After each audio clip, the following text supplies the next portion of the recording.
My.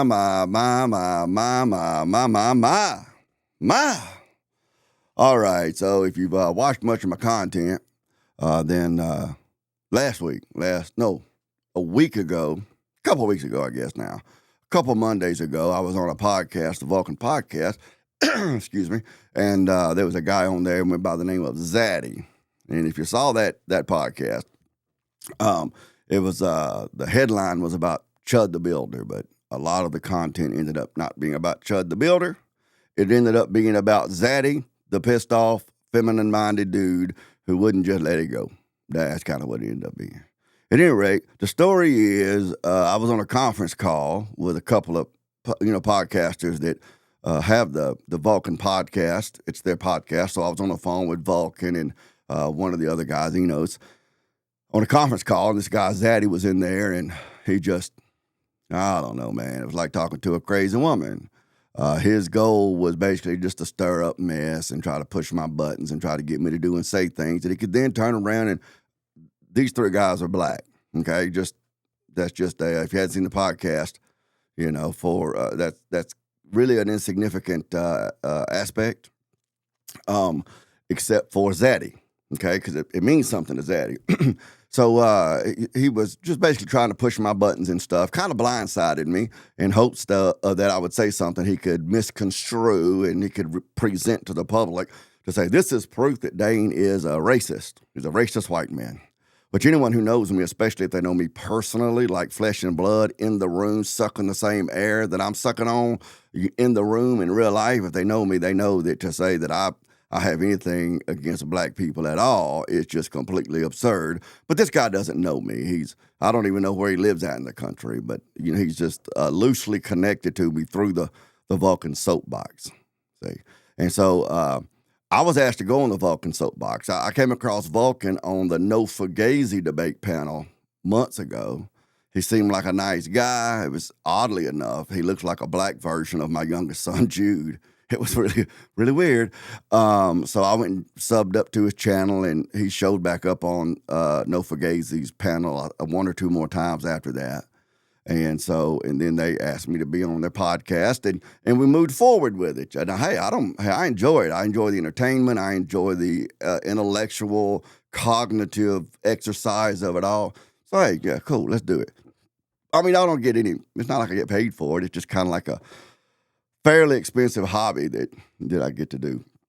So I was on a podcast. Well, this podcast is not a black podcast. Okay, like there's another podcast called the Lapeef Network, which is primarily a Afrocentric sort of podcast. This is not a black podcast per se, but because, the founders of the podcast are black and most of the, core audience are black, it ends up dealing with a lot of issues that people would say are black issues, okay? So I show up, look at me. I'm a fat, old South Alabama redneck dude with a long gray beard, And so there's a certain social conclusions that a lot of people who don't know me, don't have much involvement with me, would draw based on that, especially if you're already dealing with a foundationally feminine and racist mindset. And so there are people in the audience of this podcast who sees me go on the podcast. Having a white guy on the podcast is primarily a black audience and primarily a black panelist. It's not that big a deal, except if you have the mindset from that side of the racial socio-political fence that white people need to know their place. They need, when they show up and they issues that we think are black issues are being discussed, they need to understand that, they're in a subservient position. They need to walk on eggshells. They need to choose their words wisely and show proper respect to black people like ourselves, because if they don't, well, that's because they're racist. It's just completely illogical. Well, especially people who've known me in real life for a significant number of my 54 years will tell you that I have never gone by rules like that, whether it's in the church, whether it's on jobs, community involvements I've been in, whether it's been in social political discussions, whether it's nothing. I've just, the truth is the truth. And I've told people outright when they get real mad and they want to threaten me physically, because they sometimes do that even in person. I was like, okay, so I'm an old man. I'm a fat old man. You're pissed off at what I just told you because it's true, and you can't show that it's not true. So, you want to, I'll beat you up or I'll punch you in the mouth or whatever. I said, okay, once you punch me in the mouth, I'm going to keep saying what I just said. You're not going to have changed my mind. You're going to be bought yourself a one-way ticket to jail, but you're not going to have changed my mind. I'm going to say what I think is true. I'm going to say it how I want to say it. Your approval, I just really don't care. I never have. I mean, people who go all the way back to high school with me can tell you I just pretty much behaved how I wanted to behave. Now, I wasn't a troublemaker. I didn't get in a whole bunch of trouble. I wasn't necessarily antisocial. Like this back in the 80s, I wasn't one of these fools walking around with a blue mohawk or, all that kind of dumb stuff. But I did. I associated with who I wanted to associate with, provided they were willing to associate with me, And I listened to what music I wanted to listen to, and I hung out, whatever. So, but people who don't know me, they think, well, like in the last debate panel I was on with this guy, Zaddy, I was saying things he didn't like, and he told the host, Vulcan, he says, yeah, they, meaning white people, they say that when they're safe. You see, that was like an underhanded, implied threat of violence. I guess that's supposed to intimidate me. I done been whooped before. It wouldn't be the first time. So, when he's safe. So, my response to people who tell me that, like I said, they've told me that in person before. People say, well, they ain't just one of them keyboard cowboys or something or whatever. No, I say the same stuff in person. If the opportunity presents itself, I say the same thing in person and go on about my business. And I've been threatened physically before, but again, I tell those people who threaten me in person, cool. You want to beat me up, beat me up. You want to whoop me, whoop me. You want to fire me off of this job, fire me off of this job. When it's all said and done, you're not going to have accomplished much of anything because I'm going to continue saying the things that I say the way that I want to say them. It's as simple as that. So we had the little back and forth on the podcast about a week or so ago. It was fun. It was fun. I had the dude so mad, angry. She started yelling at me, fuck your fat ass and fuck your fat ass wife too. I mean, he was just completely spurred out, man. His feminine emotions were on fire. It was a beautiful thing. It was a beautiful thing. Anyway, so I texted the leader of the podcast, Vulcan, this morning. I wanted to talk to him about some content creation stuff, some ideas that I have for my channel and his. And I texted him, asking him to give me a text, and he returned my text a little bit ago and said he was on the phone with this Zaddy dude who was still complaining about me. I mean, it's been a week. It's been over a week since our conference call where he blindsided me. This is Wednesday right now. 2 days ago made a week since he and I were on a debate panel together. And he's still on the phone with Vulcan, I guess, still complaining about me. I'm really, really like not that important. I think it's really, be honest with you. I know I'm 54-year-old, gray-headed, gray-bearded, fat redneck, but it is a bit of a ego boost. I mean, to think that this guy, I'm taking up this much of this guy's life, all because I will not simply agree with the things that he thinks is true. And for the record, I know people, they think that I just throw around the word feminine-minded when I'm dealing with people that disagree with me or say things I don't like. People have told me that. Well, anytime someone says something you don't like, Dane, you just call them feminine. That's not how the system works. I tell people that they are thinking from a feminine mindset when they are thinking from a feminine mindset.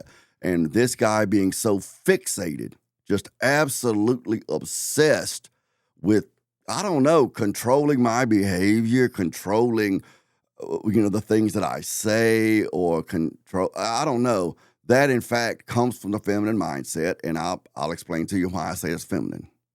It comes from the natural, biological, and emotional hardwiring of the maternal instinct in women to control children while they're performing their God-given duty of nurturing up little children. When you're teaching those little children behavior and you're issuing rewards and punishments to little children to teach them how to socialize in with one another. You see, that's very much a good, wholesome, necessary thing for women to do when they're dealing with little children. The problem comes in when that drive gets out of its cage and gets out into the public square and starts trying to be used to establish public policy to deal with adults, especially adult men, because they're not, those people are not children. You see, well, that drive, when it runs into someone like me who says, oh, I hear what you're saying, but I'm going to still do what I want to do. Well, the man who runs into that could say, you know, when he's told that, he could just say, oh, well, I mean, shame on you. It's up to you, man. Do what you want to do, but I think you're wrong, and I'm not going to collaborate with you in that. And when it blows up in your face and gives you terrible results, terrible outcomes, I'm going to point at you and say, ha, told you so.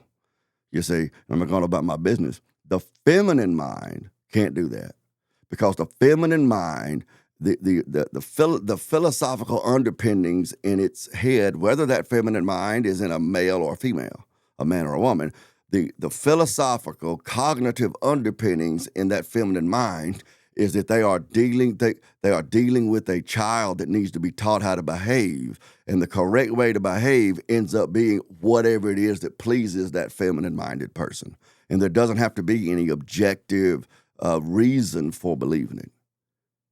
See, that is the proper way to behave by virtue of it being that feminine-minded person's standard. Period. That's it.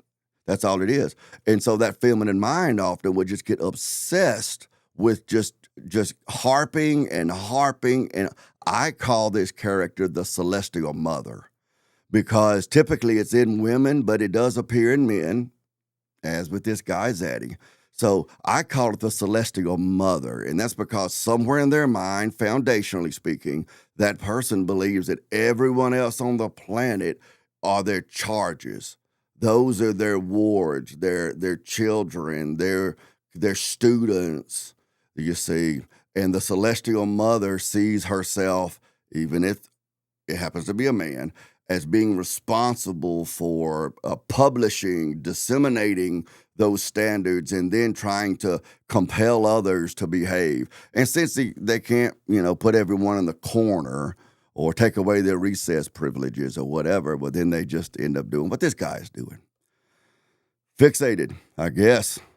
I think that's the first stalker I've ever had in my life, and it's a old, feminized. And when I say feminized, I don't mean effeminate. I don't mean anything having to do necessarily with being gay or anything like that. I'm saying that he thinks from an emotional, neurotic, agreeable, sort of low conscientiousness mindset. So I told Vulcan I need to get a few things in order, and then they could dial me in. So let me pull up my little text messages here. Of course, I am on an iMac, so I can text from my iMac. You Windows people can't really do that unless you put in different apps and stuff like that, but different pieces of software. But the iMac does it from the Apple ecosystem, and that's why Apple is better than you Android people. I'm not joking. I'm not joking at all. Anyway,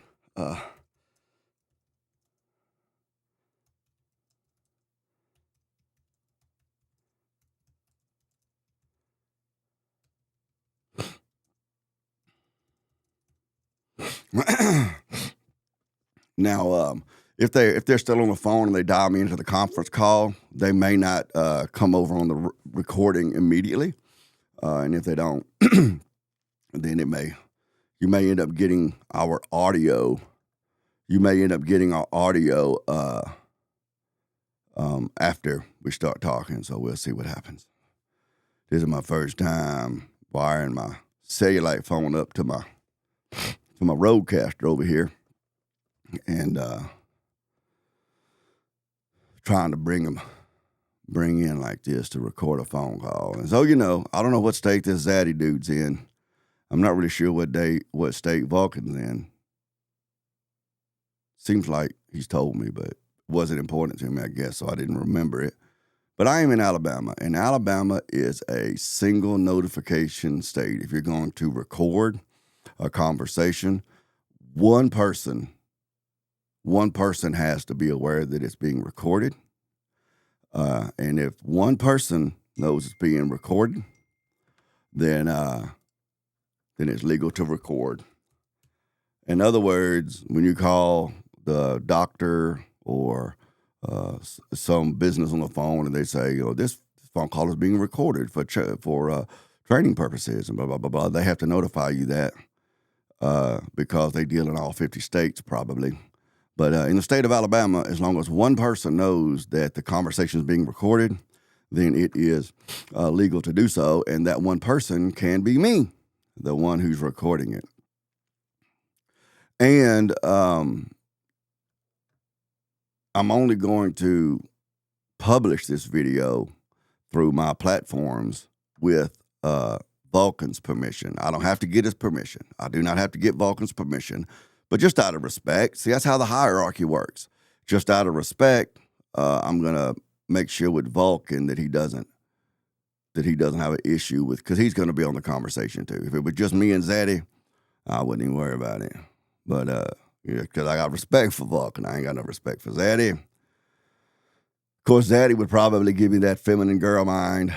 Vulcan just texted me and said it'd be about 7 minutes. So we'll wait. But, Zaddy would probably give me that feminine woman prattle bullcrap story about respect is not given, it's earned, and that kind of stuff.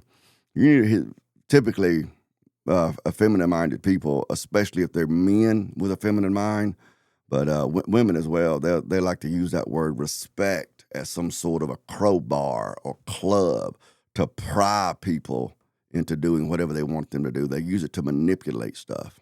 Like if you say something to someone that makes them look bad, like if you point out some error in something they did or said and you point it out to them and hold their feet to the fire to try to, hold them accountable, a lot of times they'll say, well, you disrespected me. And really what that means is you made me look silly, or, you said something that hurt my feelings, and respecting me requires that you never hurt my feelings and you never make me look bad or anything. And that's what they end up saying, but that's not exactly what respect is. Respect has to do with understanding and accepting and recognizing and operating accordingly based on where you fall in the hierarchy, okay? That's why it's a masculine thing. Like, for instance, if I had a job where I had an employer, a supervisor.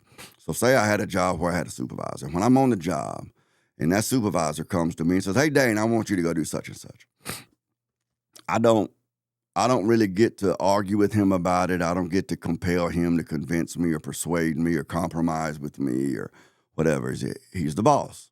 Dane, go do such and such. Unless it's something egregious like a huge safety issue, or unless it's something that I don't get paid to do, something like that. If it's within the purview of my job and it's safe, then I have to respect his position as my supervisor and go do whatever it is he's asked me to do.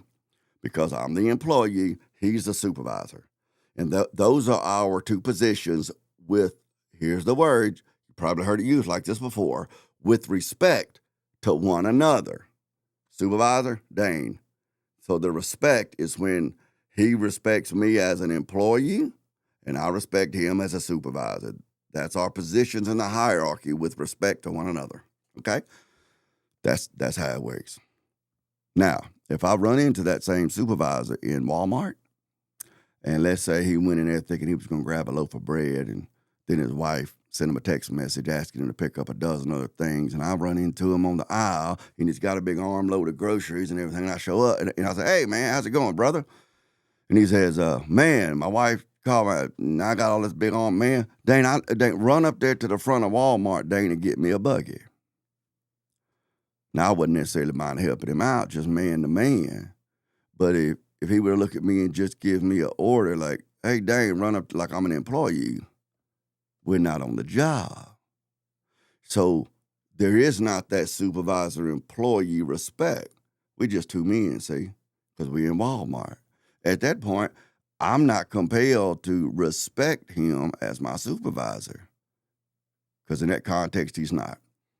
So I'm within my, bounds to say, no, bruh, I don't know what to tell you, man, but I'm in a hurry. I got other priorities besides what's going on with you in your life today, and I ain't going down there and get me some pork chops, something like that.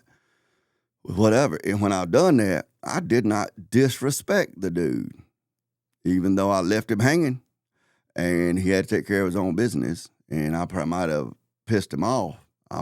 He might be the kind of guy to get on the job then and use that and serve some retribution or whatever. He might be that kind of a low down something joker. But when I look at him and say, nah, bro, I'm too busy, man, handle your business, and walk off from him and leave him standing there, that is not disrespecting that man. It's not disrespecting that man because I don't owe him anything in that situation. On the job, I can respect him as my supervisor because he is. And that governs my behavior. He can tell me what to do, and I have to go do it. If I don't do it, then I'm disrespecting my supervision.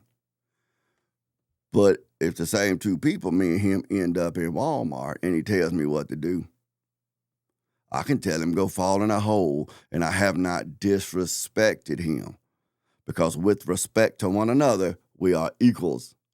See, that's how that works. So, but a lot of people, women and feminized men, use that word to try to manipulate people. Well, you need to show some respect. You need to have some respect for me. They just want to demand that out of you and everything. I'm like, I am respecting you. We stand on level ground, man. We are on the same level. You know better than me, and I'm no better than you. So if you want me to do certain things or stop doing certain things, then you need to persuade me based on my good character.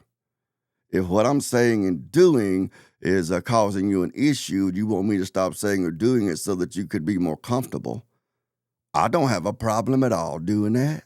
Why? Because I'm a nice guy. I am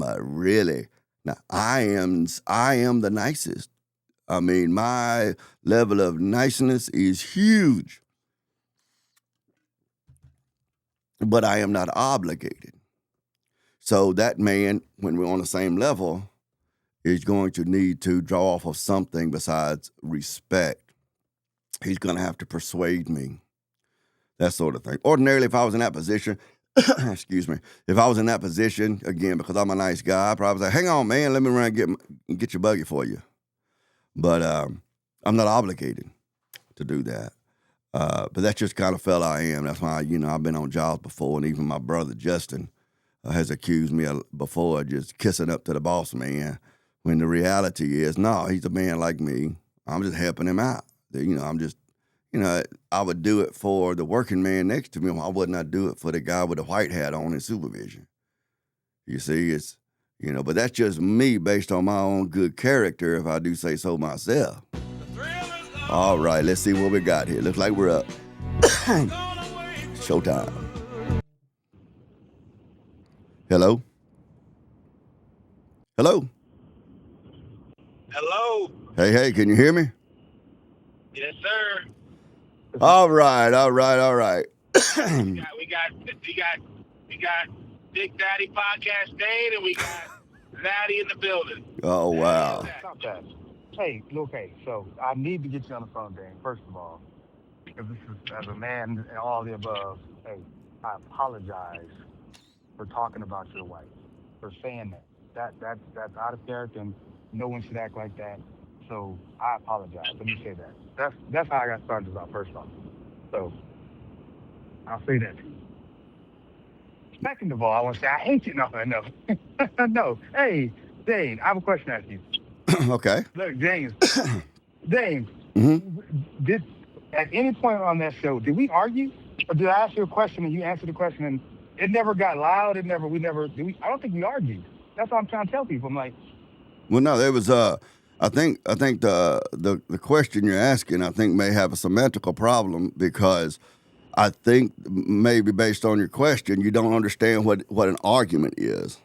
Okay. But not That's in what the James just said. in the sense that Hold on, Dane. You hear what he just said right there? You what? hear what he just said, Dane? No. Hey, say it again, Herb.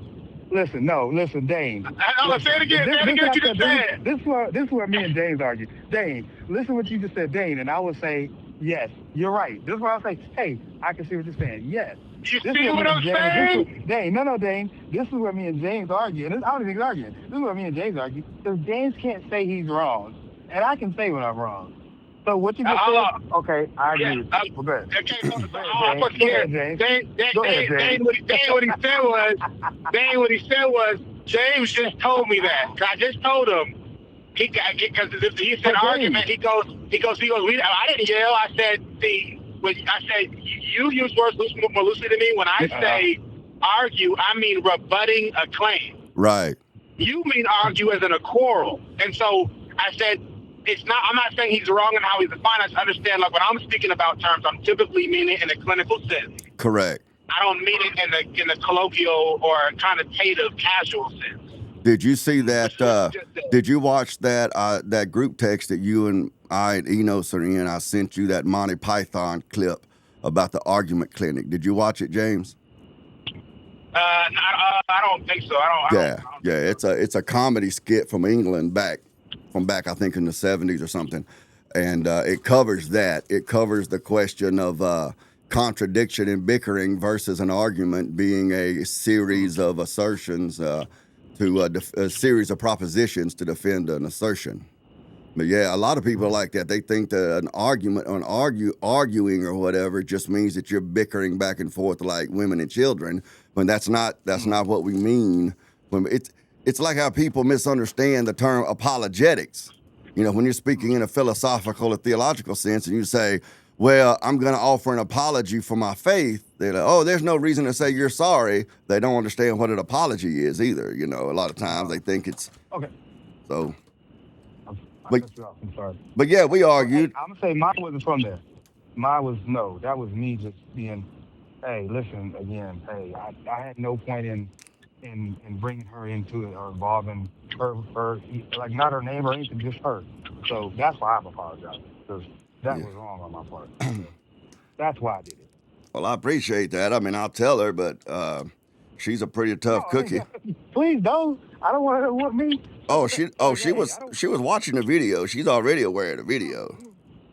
So then you tell her I'm sorry. Please, hey, listen.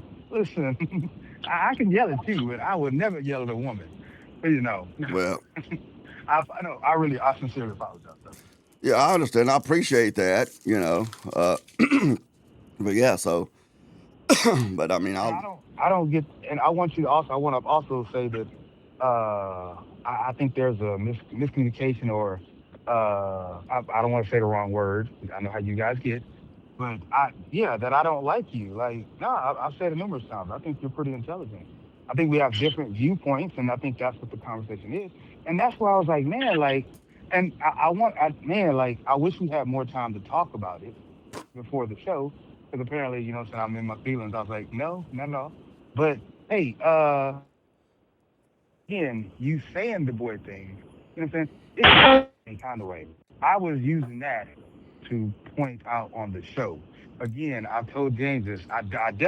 I don't think you're racist. And number two, James said, "Oh, you double down even more." Yeah, I was on the phone with you and Uncle Tiger.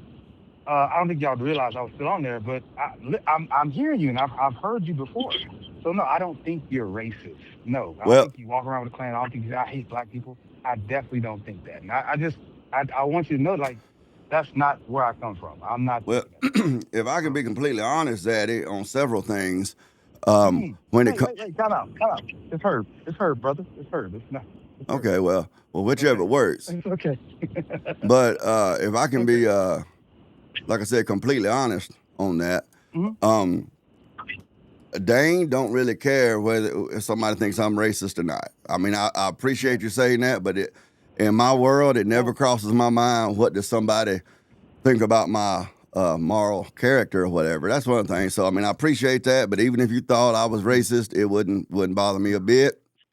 Now, it's like I said in the podcast when we were talking about what Chud the Builder does with the N-word and everything. Like I said, if someone would walk up to me in public and say something to me, a word or a phrase or whatever to me that offended me, if I'm gonna say, well, that dude's stupid. I might say something rude back to him, and then I'm gonna be telling my wife or whoever, let me come on, let's get away from this dude before this gets ugly. And I'm gonna go. It ain't gonna cause me to do anything beyond that. But if that person continues to pursue me when I'm trying to de-escalate and get away from him, continues to pursue me and just keeps saying whatever it is, it is, just like I said on the podcast. Because on the podcast, you straw man what I said when you claim that I said, and that Wicked and them said that no words could offend us or no words could get us upset or whatever. That wasn't what we said. What we said was the word might offend us, but even though we're offended as men, as masculine men, we control our behavior and we don't submit to our emotions and justify it by saying, well, it hurt our feelings. So if that person were to pursue me and just keep at me, oh yeah, after a while, I'm a human being. I'm gonna pop to it. I'm gonna tell them to go fall in a hole. And they'll tell them what else I'm gonna tell them. But it's not because what they said offended me. It's gonna be because they wouldn't just go to hell on when I'm trying to get away from them like a grown adult. I'm trying to get away from them and de-escalate it because none of it's worth getting all upset about. And then when they just continue coming, and that's what you did on the phone. And that's why on the phone, it wasn't that I was mad or that you had accomplished anything or proven anything. I was like, this dude, he just keeps going on and on and on. He's telling me that because I used the word boy towards him. Song. All right. Because of that, I was just like, man, I don't have time for this kind of nonsense. I said, I don't have time for this nonsense. So I hung the phone up. And then when you got on the podcast, you basically tried to do the same thing. Like you came on the podcast and you misrepresented the conversation because you said in the conversation, you said on the podcast that you were completely respectful in the conversation and Dane was not. I was completely respectful. You weren't. Doesn't bother me that you weren't because, again, I'm a man. That stuff rolls off my back. But you misrepresented on the podcast and that sort of stuff, which that's fine. That's your business. But Can I ask you how I was disrespectful on the phone call? Well, just one simple way was that you got on the phone call and you got into the somebody brought up the potato salad raisin thing. James and Enos and Freshly and most anybody who's been around me when that subject comes up before knows that I think that that's funny. And so I will make a joke out of it, and I will say, I don't know what white people are talking about. That must be Yankees or that must be white people from out west or something. Because all the white people I've ever been around, they don't do that. I'm making fun of people who do that. Well, when I did that, you took an aggressive posture in the conversation to try to prove that white people do X. Now, let's flip this around in two different directions. Let's flip this. You asked me, I'm trying to answer you. Let's flip this around in the other direction. Let's say it's me. That's why I used the liquor store robbing analogy that you tried to construe into me being a racist, okay? Because I was talking bad about black people, which I wasn't. So let's flip it around and let's say it was something like black men love watermelon and fried chicken, which is a racial trope. Now, if that would have come up and about it and you said, well, I don't eat fried chicken. I don't know any black people eat fried chicken. If I were to continue to pursue to you to try to prove to you that no, black people love if they black, they love fried chicken, that would be disrespectful. What would be respectful as a man would be if you said, well, I don't eat fried chicken. I said, oh, really? Well, man, I didn't realize that, man, because every black person I've ever known, my anecdotal experience, you see, every black person I've ever known love fried chicken. And then we could continue on, and there's no disrespect, because I've explained to you that I'm... That's what I did, though. No, you didn't. That's what I did. No, you didn't, man. No, you didn't. I used that same thing. I said, if I met one white person, Nope. that's my experience. That's what I said. Nope. Nope, no, you didn't. I don't know, bro. Maybe you need some medication or something because your memory is faulty. So wait, What happened? I asked you.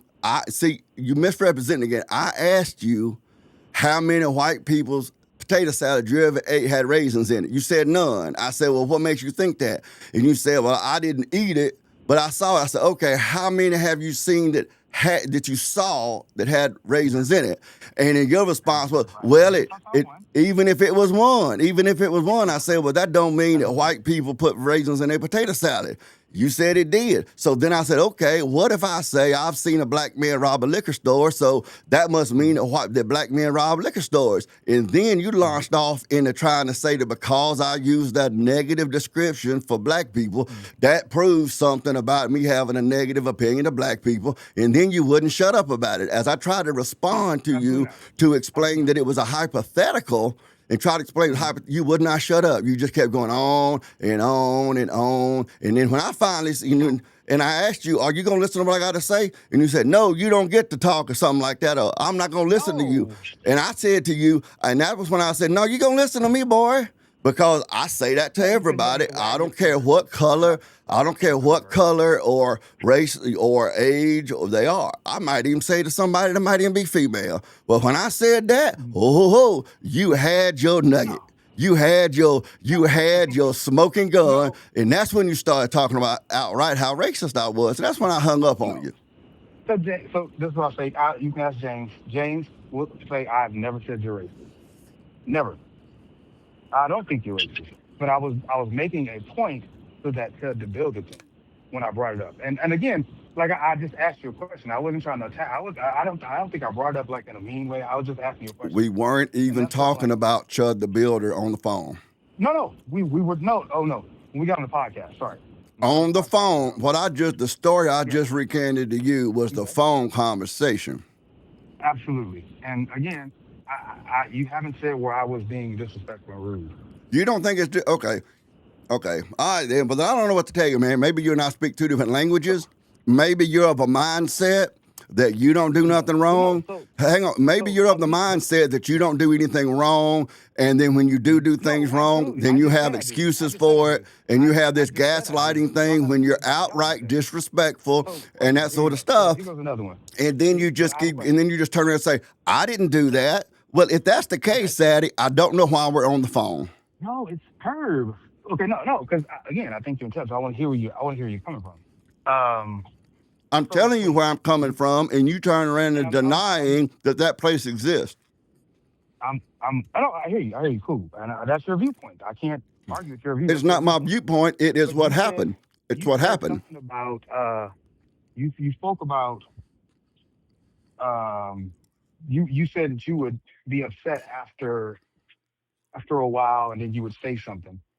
But I'm going back to the first conversation because you went like 20 minutes, and I was quiet. I know they're gonna say I talked the whole time, but you did. You James, I know. I just talked over you. No, man, I'll let you talk, brother. No, you were talking too. I just didn't shut up. I was quiet. No, you weren't. So you brought up. You said that in the original thing, you said, oh, if someone was pestering me until I got fed up, then I'd say get the hell on, right? But is that not the same thing as responding? Because that's not what I said. That's not what I said. That's not what I said. That's not what I said. Let's clear up what I said, because you have this thing of misrepresenting what I said, and then you go to mount an argument against your imagination, not against my statements. What I said, was if I hear someone say something in public that offends me. Wait, before we finish, before we continue, I just want to ask something real quick. So again, this is what I'm saying. Are we gonna be respectful on this call? Because again, I'm doing my best here. I respect you, so are we respectful? I don't care either way. My understanding was you wanted to talk. My understanding was you wanted to talk to me. So here I am. Yes. Okay. You're asking me questions. You're asking me questions. You're asking me questions, and I'm answering. I am answering your questions. When I answer your questions, you're turning around and your basic answer across the board is, I ain't do nothing. I ain't do it. I ain't do it, Dane. You lying, Dane. You remembering wrong, Dane. You was the one was disrespectful. You was the one that was just an asshole, and I'm a good guy. That's the conversation. I apologize. If you were disrespectful, you didn't apologize. So okay. I wasn't disrespectful.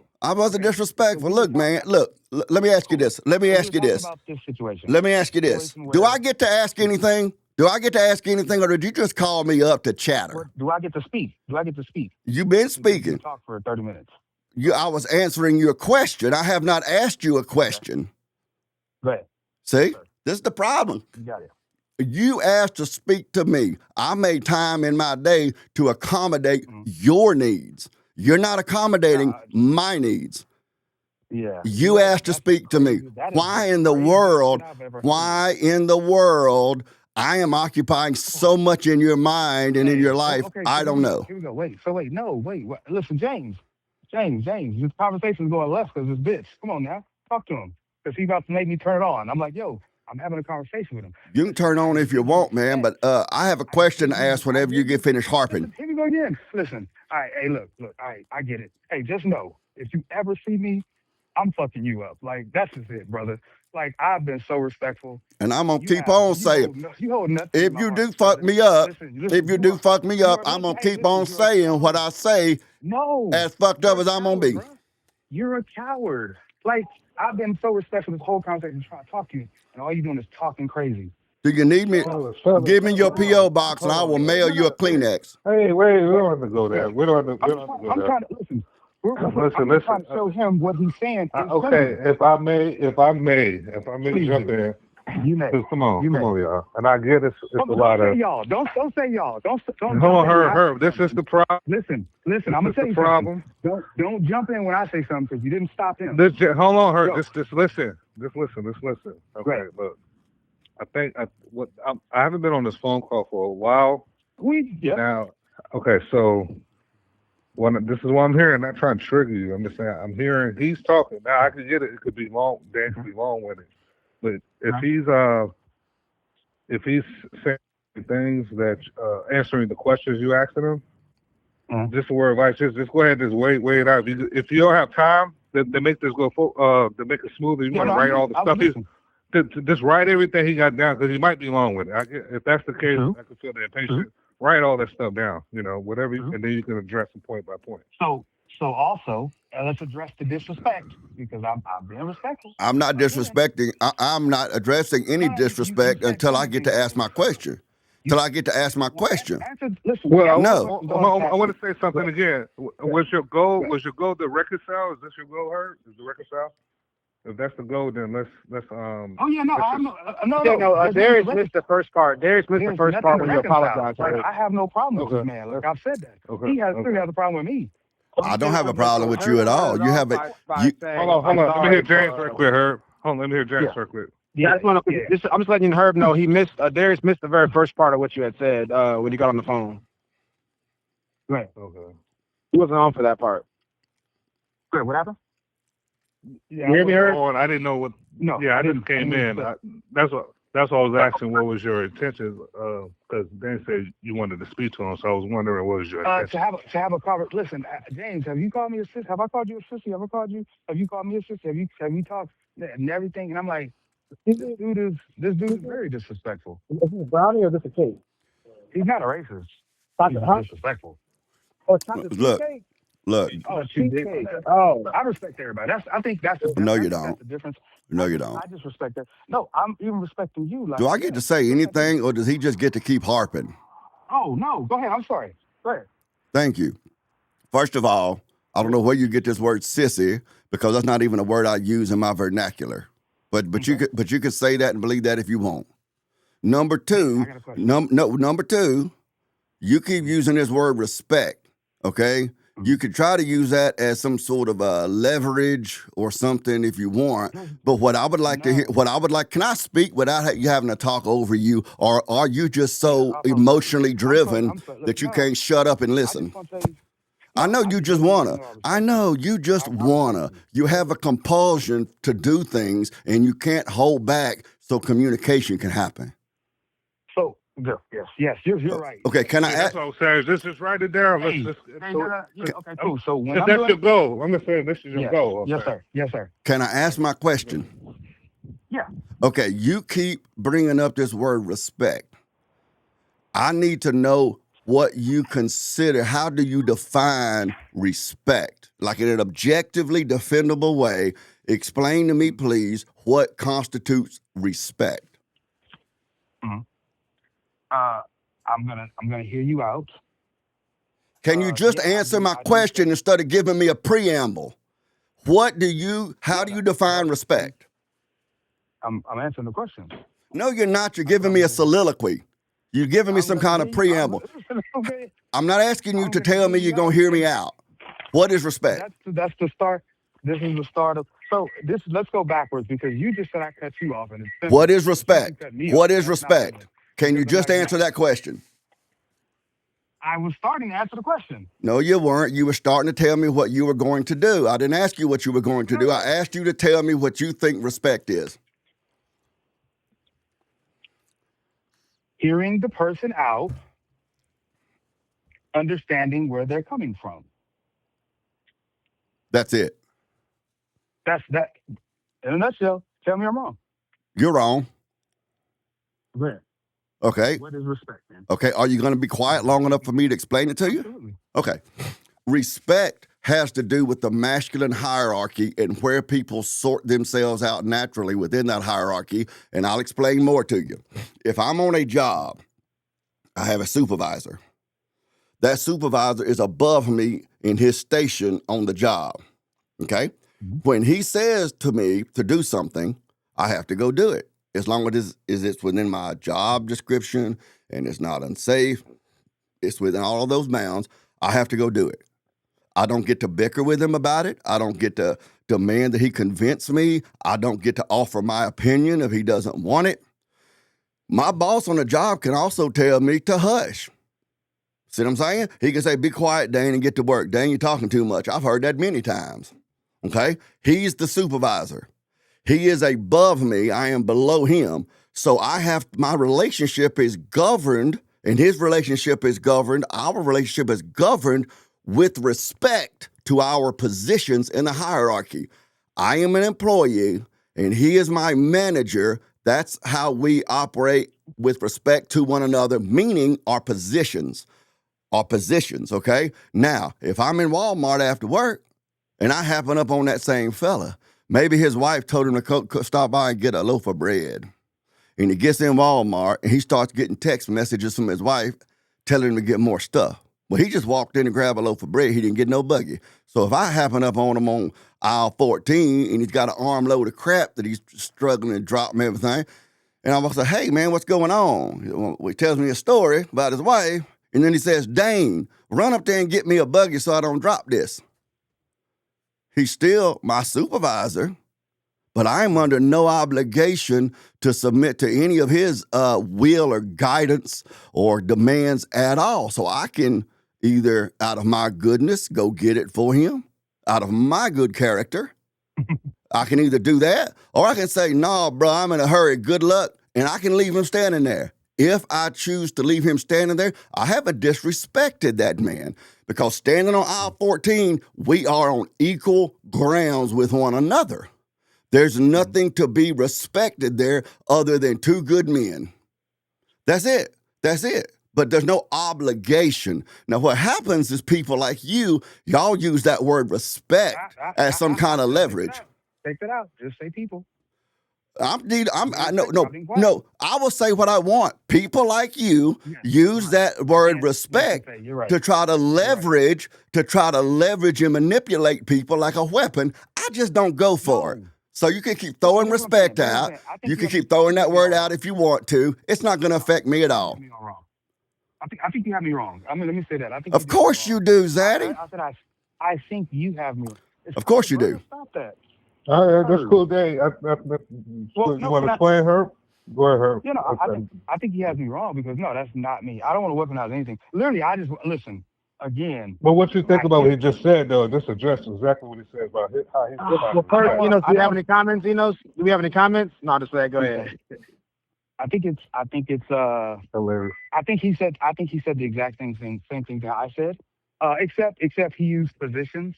In other words, he doesn't have anything to say. So yes, no.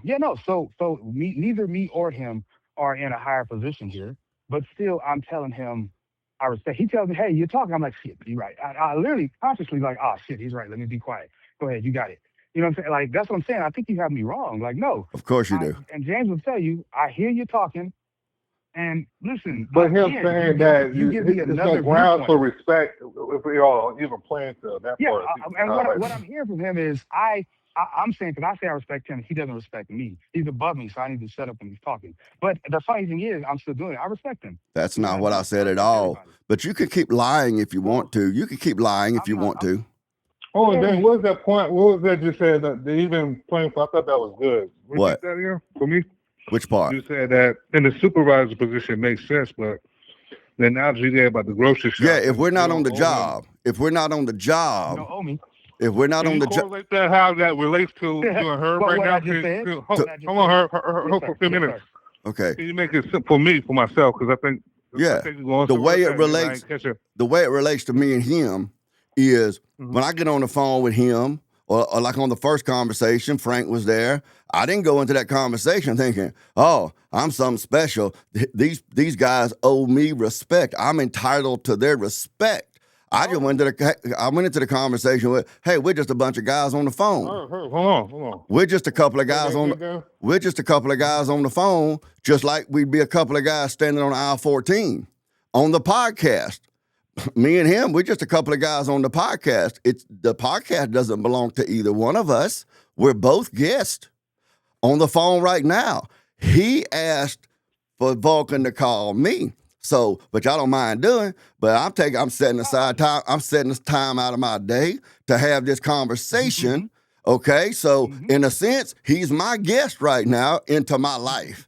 He is my guest into my life. So I'm sitting there, but I'm not saying to him, "Oh, well, you need to respect me because I'm doing you a favor." I have mentioned to him that, man, you don't want to ask to call me. But with respect to standing on aisle 14, what he doesn't want to concede is he and I, we don't owe one another anything. Neither one of us are entitled to anything or obligated to anything between the two of us. But people with that mindset, the feminine mindset, they think that they're owed they're owed respect. So when what you think about that point particular that he's saying he doesn't owe you that? I think that he's saying exactly what I'm saying, that I have to respect Of course. him. He doesn't have to respect me. I'm saying. How did he get that? But he's talking. Hold on, let him talk. Does he habla English? I'm telling him, listen. After he Oh, said then let all me of explain. that, How did you get that? Nobody owes each other respect. Exactly. But I'm still respecting them. This dude needs medication. That's your prerogative, but he doesn't have. He just said you don't. But again, Hold on. Let me say this. Let me get this part out, please. He's saying that you don't have to respect him. He doesn't have to. Y'all don't know each other. They're just on a phone call as guests right at this moment. Respect. People builds respect. So that comes over time. And you saying, well, what I had to say. What you saying, like you just give respect without laying the ground. Supposed to, but that's the thing right there. That's the mentality. Could you would you mind? What did you say? Curtis? Do you want to use respect? Maybe use courtesy of him. No, absolutely respect. Respect? Okay, respect. Right. It's always respect on my end. Listen, I'm too blessed to not respect people, so no. Well, bless your heart. Bless your heart. Look at him. Thank you. No, it's like the situation is this. The situation is this. He actually is not respectful. He actually doesn't show respect, which doesn't bother me. I'm used to dealing with stuff like this, but he doesn't actually practice respect. He uses that word to invoke the feminine forms of violence, which are shame, insult, guilt trips, and that sort of stuff. He uses it as a weapon to try to manipulate the behaviors of others. That's what he does. So when someone doesn't behave in a way that makes him comfortable or happy, he says, well, you need to be respectful. And what that means is you need to behave how I want you to behave, and Big Daddy ain't gonna do it. And when Big Daddy didn't do it, well, then he wanted to say, if I ever see you, I'm gonna fuck you up. Do you think my personality? Do you think my personality? You're the first person to ever tell me that? Nope. It ain't gonna be. It hasn't happened enough. Okay. It hasn't happened. Possibly. Enough, but possibly. But let's say it happens when it happens. I'm gonna still keep right on doing whatever and saying whatever in the damn hell shit I'm gonna do and say. Dan, we don't have to get into that, Dan. Dan, we don't have to go there. But you see that? What he just said. Okay, I see the all right. This is the disconnect. This is the disconnect I'm saying. You think you're being respectful, right? In your For mind, me, right? I think I'm being Yeah, that's what you're respectful. saying. But Yes, no, you I'm a. saying that you approach this conversation in a respectful Oh, manner. absolutely, absolutely. Okay. Now have you asked other people that was on maybe James or other people that watched the show that you was being respectful? Oh, matter of fact, let's just I'm talking stick to about. this conversation. Let's stick to the first conversation. Wait, the first conversation was I being which one? The phone call or the? Yeah, the phone call. Do you think you approached that conversation being respectful to this man? I've never asked anybody, but I've never been disrespectful. You never asked him out. I've never asked you guys. So yeah, I mean, hey, y'all can tell me if y'all thought I was being disrespectful. It's cool. Tell me if y'all. I literally never asked James or him, and Dane, if that's the case, and hey, but see, and that's the thing. Like, I don't. The way I move is I don't want Why are you to so put. confident? You haven't asked anybody. So what makes Why you am I so so what? confident? No, Because because he I, thought it. Ask that's anybody. what that's what Because I he say. thinks it. Because It must be true. no. The way I move is I don't want anybody to feel that way. This is hysterical.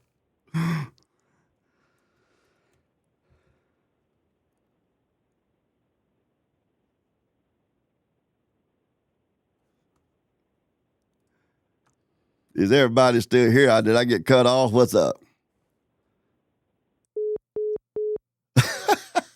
Well, I guess I lost signal or I got hung up on or something. I don't know.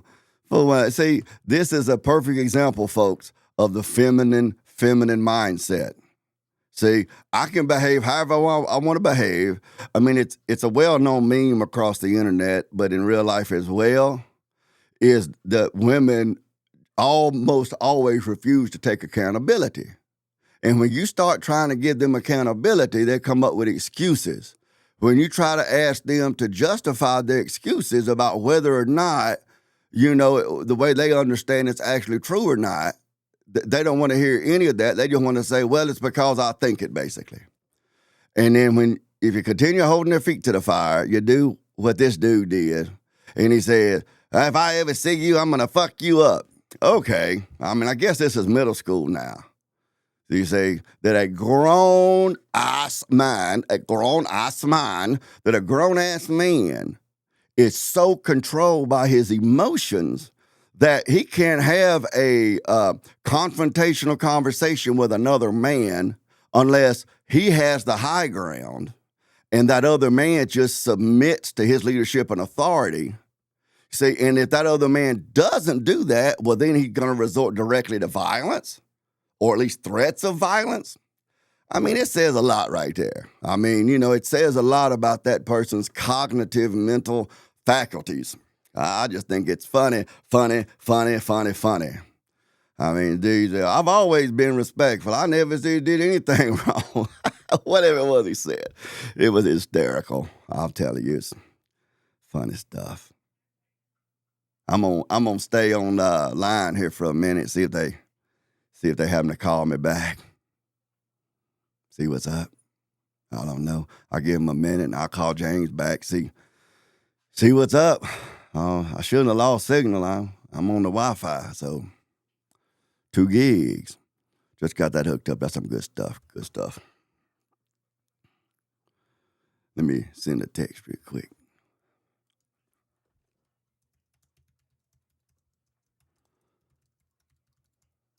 So I don't know what happened.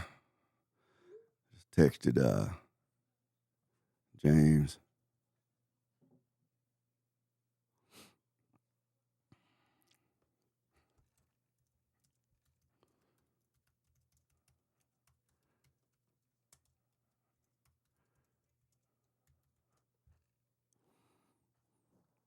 Let's see.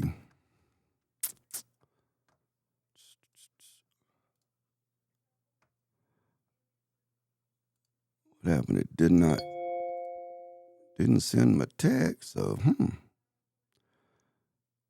okay, my text to Vulcan went through, but my text to my group text there that I sent to Wicked and Uncle Tiger, it didn't go through. I just tried to send it again. Hopefully they'll get it. It's some funny stuff. No idea why what I think of that guy is or how I behave would have this big of an effect on the dude. I mean, I'm sure you could hear him on the phone. I mean, he's not some young guy. I mean, as my mama would say, he ain't some spring chicken. You would think in this many years of living life that he would have developed a little bit thicker skin. But again, when you're dealing with feminine thinking people, I mean, they wear their feelings on their sleeve because their social persona or their social perception, the way people perceive them, the way people think of them is the most important thing. The way people think of you in life is important. Equally immature, childish people will say, I don't care what nobody thinks about me. I'm going to do what I want to do. I don't care. Well, that's very juvenile because what people in the community and in public think about you does matter. It does matter. But because you have to be able to collaborate to accomplish tasks, to reach goals, you have to be able to collaborate with different people. So they have to at least think that you are worthy or capable or dependable, respectable, skilled enough for them to collaborate with you, you know. So what people do think of you in public does matter, but it doesn't matter enough for that to control like the deep innermost workings of your life and your personality and your behavior. If you have a personality trait that is so pronounced and severe that it has to be controlled by the community for some reason other than just personal preferences, then you have a mental disease. I mean, that does happen. Someone, if they happen to be suffer from schizophrenia or something, kleptomania, something like that, and then they have to be controlled by the community to protect the community and sometimes to protect the person themselves. But when it comes to just normal human relationships, passing and repassing with people or working, on a job with someone or something like that, it doesn't really matter, and so, but to that feminine mindset, that is practically the most important thing. Scripture says, the Bible tells us that a good name, a good reputation, a good name is more valuable than silver or gold. So having a good reputation and a good name is important. I mean, it's important, but it's not important enough to where the opinions of others begin to steer and manipulate and control the most minute aspects of your personality to the point that when someone thinks badly of you or someone, if they don't think badly of you, they don't think good of you. Maybe they think neutral. I don't think badly of this guy. I think it's funny, actually. I think it's kind of funny. Now, full disclosure, the first time that I was on a conference call with that guy, I was not expecting it at all because my dealings with Enos and Vulcan and Freshly, Snipes, and everybody I've interacted with that were in some sort of an authority position in the podcast, their podcast, not just again, that's not my podcast. I just have ended up being on their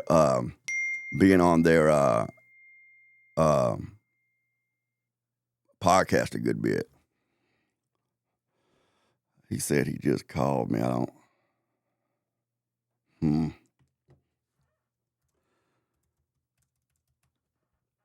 But they've all been very, very, very just normal, I say respectful, good people. So when I ended up on that conference call with the Enos and Vulcan and this guy, there he is.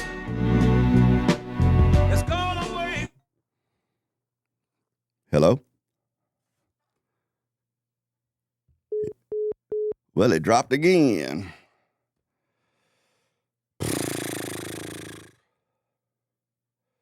Let's see. But anyway, so he blind.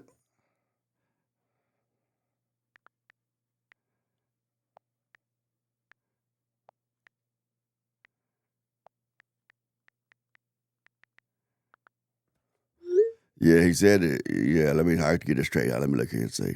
But anyway, so when I got on the phone with that guy, it was like I wasn't expecting there to be any sort of a hostilities or anything. So when Zaddy or Herb or whatever his name is, when he came out, swinging, it kind of blindsided me. So I ain't gonna lie, it did kind of piss me off then. Can you hear me now? So cool. So That's why people get mad. So, That's what I'm saying. Be quiet when Dane's talking for 20 minutes. But Okay, I can't get my point across. You're right. Let him get his point out. This y'all know Dane's on. Let me get the point. This is what how we engage with each other. If I say, Herb, how old are you? Yes. Yes. Hey, it's time for. Hey, you keep. You see how somebody can be frustrated because you're pulling me in, pulling me out. That's mentally exhausting. Well, all right, you want me to answer a question or you want me to listen? You get what I'm saying? That's confusing. Mm-hmm.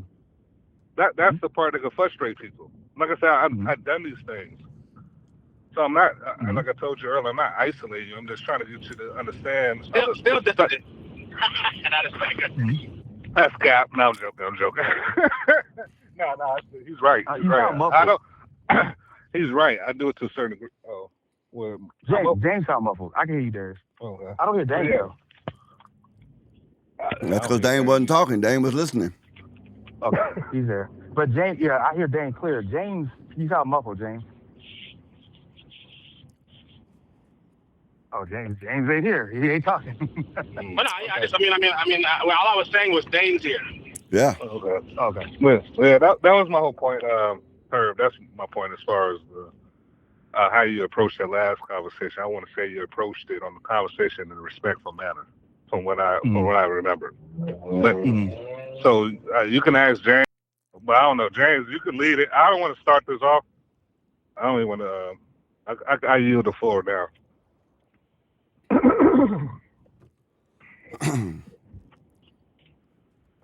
So where we headed? I'm listening. Listening to what? That was my. Well, before you got the phone, Dad, I asked Herb, did she ask anybody else that was witness on the phone? Yeah, I heard that. Being disrespectful. I admitted that's why I was pulling James. I told him that he wasn't. So yeah. That was the last. Ask anybody. That exchange was the last that I heard. That exchange was the last that I heard, because I was in the middle of laughing when the call dropped. Yeah. I should have said that. I told James I had to all the way to 1:45, so I got like 7 more minutes. I got an appointment. That's all? That's the last thing. That's all? Man, you work too much if you ain't got 7 more minutes. I work too much if I ain't got 7. Yeah, if that's all the time you got in the afternoon is 7 more minutes, then you work too hard. Yeah, I appreciate that, man. At any rate, yeah. No, at any rate, I'm not even sure, what direction to go in this conversation. I mean, Zaddy apologized for saying "fuck your fat ass wife too," which my wife and I kind of thought was funny. Look. I mean, we thought it was funny. I'm sorry. We thought the reason we thought it was funny is because that emotional outburst showed. Every time you bring it up, I'm going to apologize. That's fine, but that's up to you. But the reason we thought it was funny is because those kind of emotional outbursts, right along with "I'm gonna fuck you up if I ever see you," that shows that you've lost the actual argument. You've actually lost the argument. So that's what it's fun because it's like an argument. No, that was me being tired of being disrespected. Well, I was being quiet the whole show. Well, I was just listening. Okay, cool. And again, I didn't want, and that's the thing. And this is where I was trying to say earlier. I don't want you to feel I disrespected you, because that's why I asked you. I was like, I didn't think we were arguing. You know what I'm saying? You brought the argument thing. I was like, yeah, you're right. But no, I didn't mean. I was literally trying to tie that into the Chud thing. And that's what I was trying to do. Like, again, that's why I said, when you just said, "Oh, I don't give a damn," you can curse. And we talked earlier; those things are feminine, but I'm not allowed to say that to you, and I'm not going to. You're allowed to, as far as I'm concerned, you're allowed to say whatever you want to say. No, then your words make it true that you're feminine. But I was No, just trying to say that no, I don't want you can to I think that. respond? I'm just using your words against you. You keep doing again the feminine thing of sliding in these little accusations of about All right, me, and all right. then you keep on talking without giving me any kind of opportunity to respond to your accusation about me. So if you would like, I can help have a conversation and explain some things to you about myself or whatever. Or you can just keep on throwing out these baseless accusations, and you can create your own fable. Which do you I like to like the do? first one. The first one. Okay, like you just said that I say that you're acting feminine and quote, your words just make it true. That is not the case. That is not the case. What makes it true is the characteristics which can be logically shown to align with people who group down there on that end of the spectrum with women. It's logic. Mm-hmm. It's easily explainable. We can look at the characteristics that prevail in personality traits of women, and it will map on. It's a logical, scientific thing. It's got nothing to do with my words making it true. But when you say that, you know that you're trying to cast me as some sort of an oppressive person instead of just stepping up on level ground and we can have that conversation and maybe I can learn something and I'm sure you can learn something if you would stop trying to defend yourself more than trying to have a conversation and actually, learn some stuff. But it is not my words that make it true. It's true. And I'm happy to have that logical discussion with you to explain to you why it's true.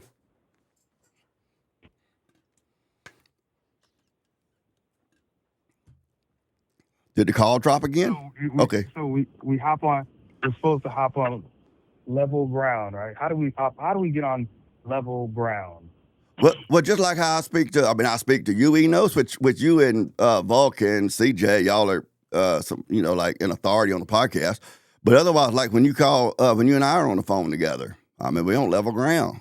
See, the problem is when when two people are speaking to one another, like Zaddy and I are talking to one another on the phone, and whatever, and instead of having that conversation that in its operation grants that neither one of us have any authority or superior position over the other one, he takes this position of like a school teacher wagging their finger trying to chastise my behavior. It's quite possible that I am just a stone cold jerk, just a worthless, sour, bitter, angry jerk. That's possible. Now, if he doesn't care for stone cold, bitter, angry, sour jerks, well, he can go on about his life and get over it or not. But if he chooses to not, well, then when we get into a conversation, him pontificating about how badly behaved I am, that's not going to facilitate conversation, because he has to do that. He has to begin from a position in his mind of being in a position to look upon the worldwide mission of Daneness and pass some sort of a judgment on it. He doesn't have that position. Why? Because he and I are standing on level ground. But he's trying to assert that, well, Dane, you said this to me and that was disrespectful. Naughty, naughty, naughty, naughty, naughty. You go to timeout. He doesn't have that position, but he tries to assert it. But I'm happy to have the conversation if he can come down off of a high atop the Mount Olympus, come down here, and let's have a conversation. I'll say it again, like I said numerous times. No, I don't think I'm better than above anybody. I respect everybody. So no, and that's why I take the time to hear you out. And that's why I said, oh man, like I catch myself when so this is what I'll say I catch myself because I'm like, oh no, and I need to mute my phone when you're talking. That's what I did just then. Because when you say something, I'm like, damn, I don't want you to think that. That's me cutting you off still, regardless of my intentions of why I'm doing it. Still cutting you, and I'll be like, damn, that's why I just muted my phone that time. That's what I'm saying to you. Like, no, I don't view myself above you.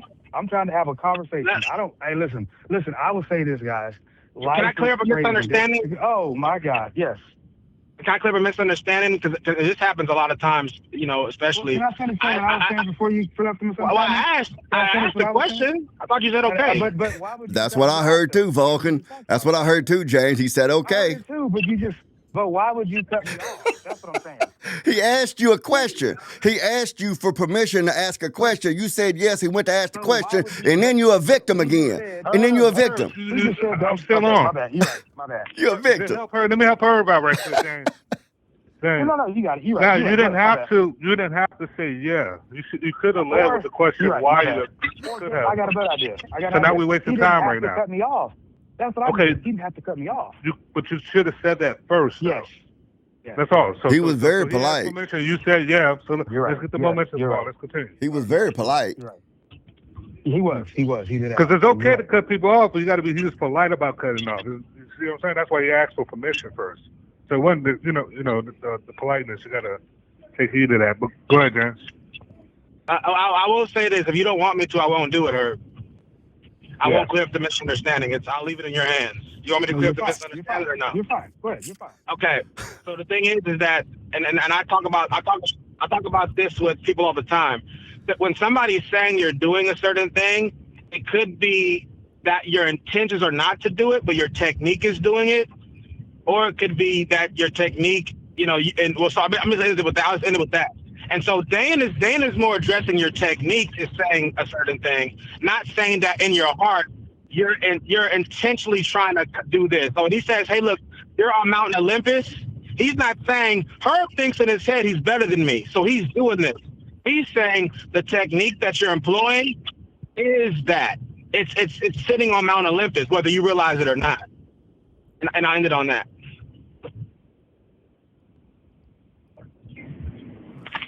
Do you think that was a misunderstanding, her? That you think that Dan was thinking about your intentions more than your techniques? Did you think that? Absolutely, yeah, absolutely. Okay, so that's the misunderstanding. So I'm glad James asked permission because I think that's y'all both are talking. He's addressing techniques, so you keep saying, "I'm not trying to do that. It's not, I didn't mean to say this and that."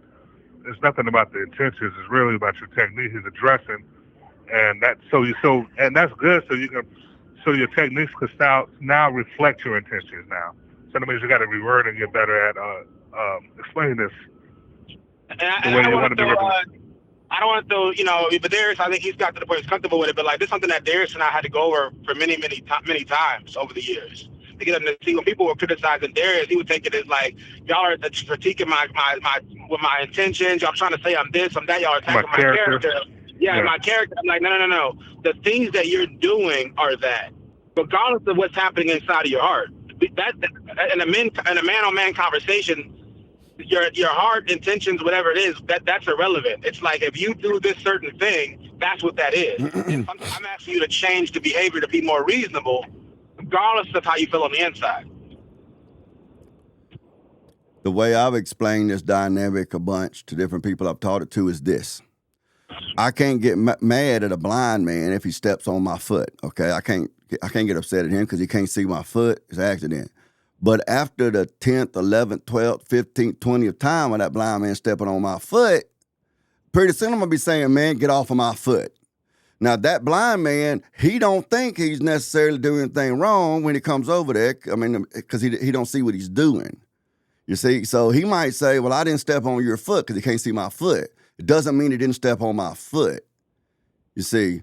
But, I mean, I think some of that dynamic probably tracks back to the conversation that Enos was having with Zaddy when I was laughing and dropped the call, is that, when Enos asked him if he'd ever had anybody else tell him that he was being disrespectful or whatever, and no. Well, has anybody ever said no? Have you talked no? So it may just be that he hasn't encountered a lot of people before that's going to hold him accountable and hold his feet to the fire and that sort of stuff. Maybe he really don't believe that his behavior is sociopathic like that. But I don't know. And so I want to tie this into something Herb and I were talking about earlier. This is what I was telling Herb. And me and T Reason and you and Darius on the phone. And T Reason's point was, hold on, James. It does sound like you're echoing. Am I the only one that's hearing that, y'all? I'm way out here in the boondocks. I'll just shut up. No, it sounds better now. it sounds kind of high pitched to me, but not necessarily an echo. No, Okay, that's that's just fine. his voice. No, I'm That's just just my voice. Yeah, that's fine. You took the words out of my mouth. I'm about to say that. I was going But to be CJ today. It's because yeah, he buttons him shirts all the way up to the top. That's what it is, right? There you go. There you go. But yeah, so what I was saying is this: what Herb and I were talking about earlier, and Herb, let me know if you think this connects. As I was saying that we make assumptions about people's intentions, their character, why they're really doing what they're doing that they're not saying. I'm hearing an echo too. Y'all hearing an echo? I'm not. Okay, good. So it's only me. It's cool. Now, and I was saying in that situation because we're making assumptions of people's character and what their true motives are behind the scenes. And I was saying in those situations right there, Herb, he doesn't, because Teresa was saying Herb was getting beat, losing confidence in the argument. That's why Herb was acting the way he was acting. I was letting Teresa know, Herb doesn't think he was losing the argument. Herb was doing what he was doing, not because of what Dane was saying or what I was saying or what anybody else was saying. That's just how Herb does in those situations. But it looked to others like, okay, Herb's clearly losing. He clearly can't do anything. He's getting nervous. He's getting frustrated. And I was letting Herb know that's where you're being misunderstood because the way you're acting, your technique makes you look that way. And so I mean, does that make sense to you, Herb, or no? Yeah, absolutely. So yeah, I just want to say that point right there is that it's better for us not to make those assumptions and just let people explain their position and why they're doing what they're doing.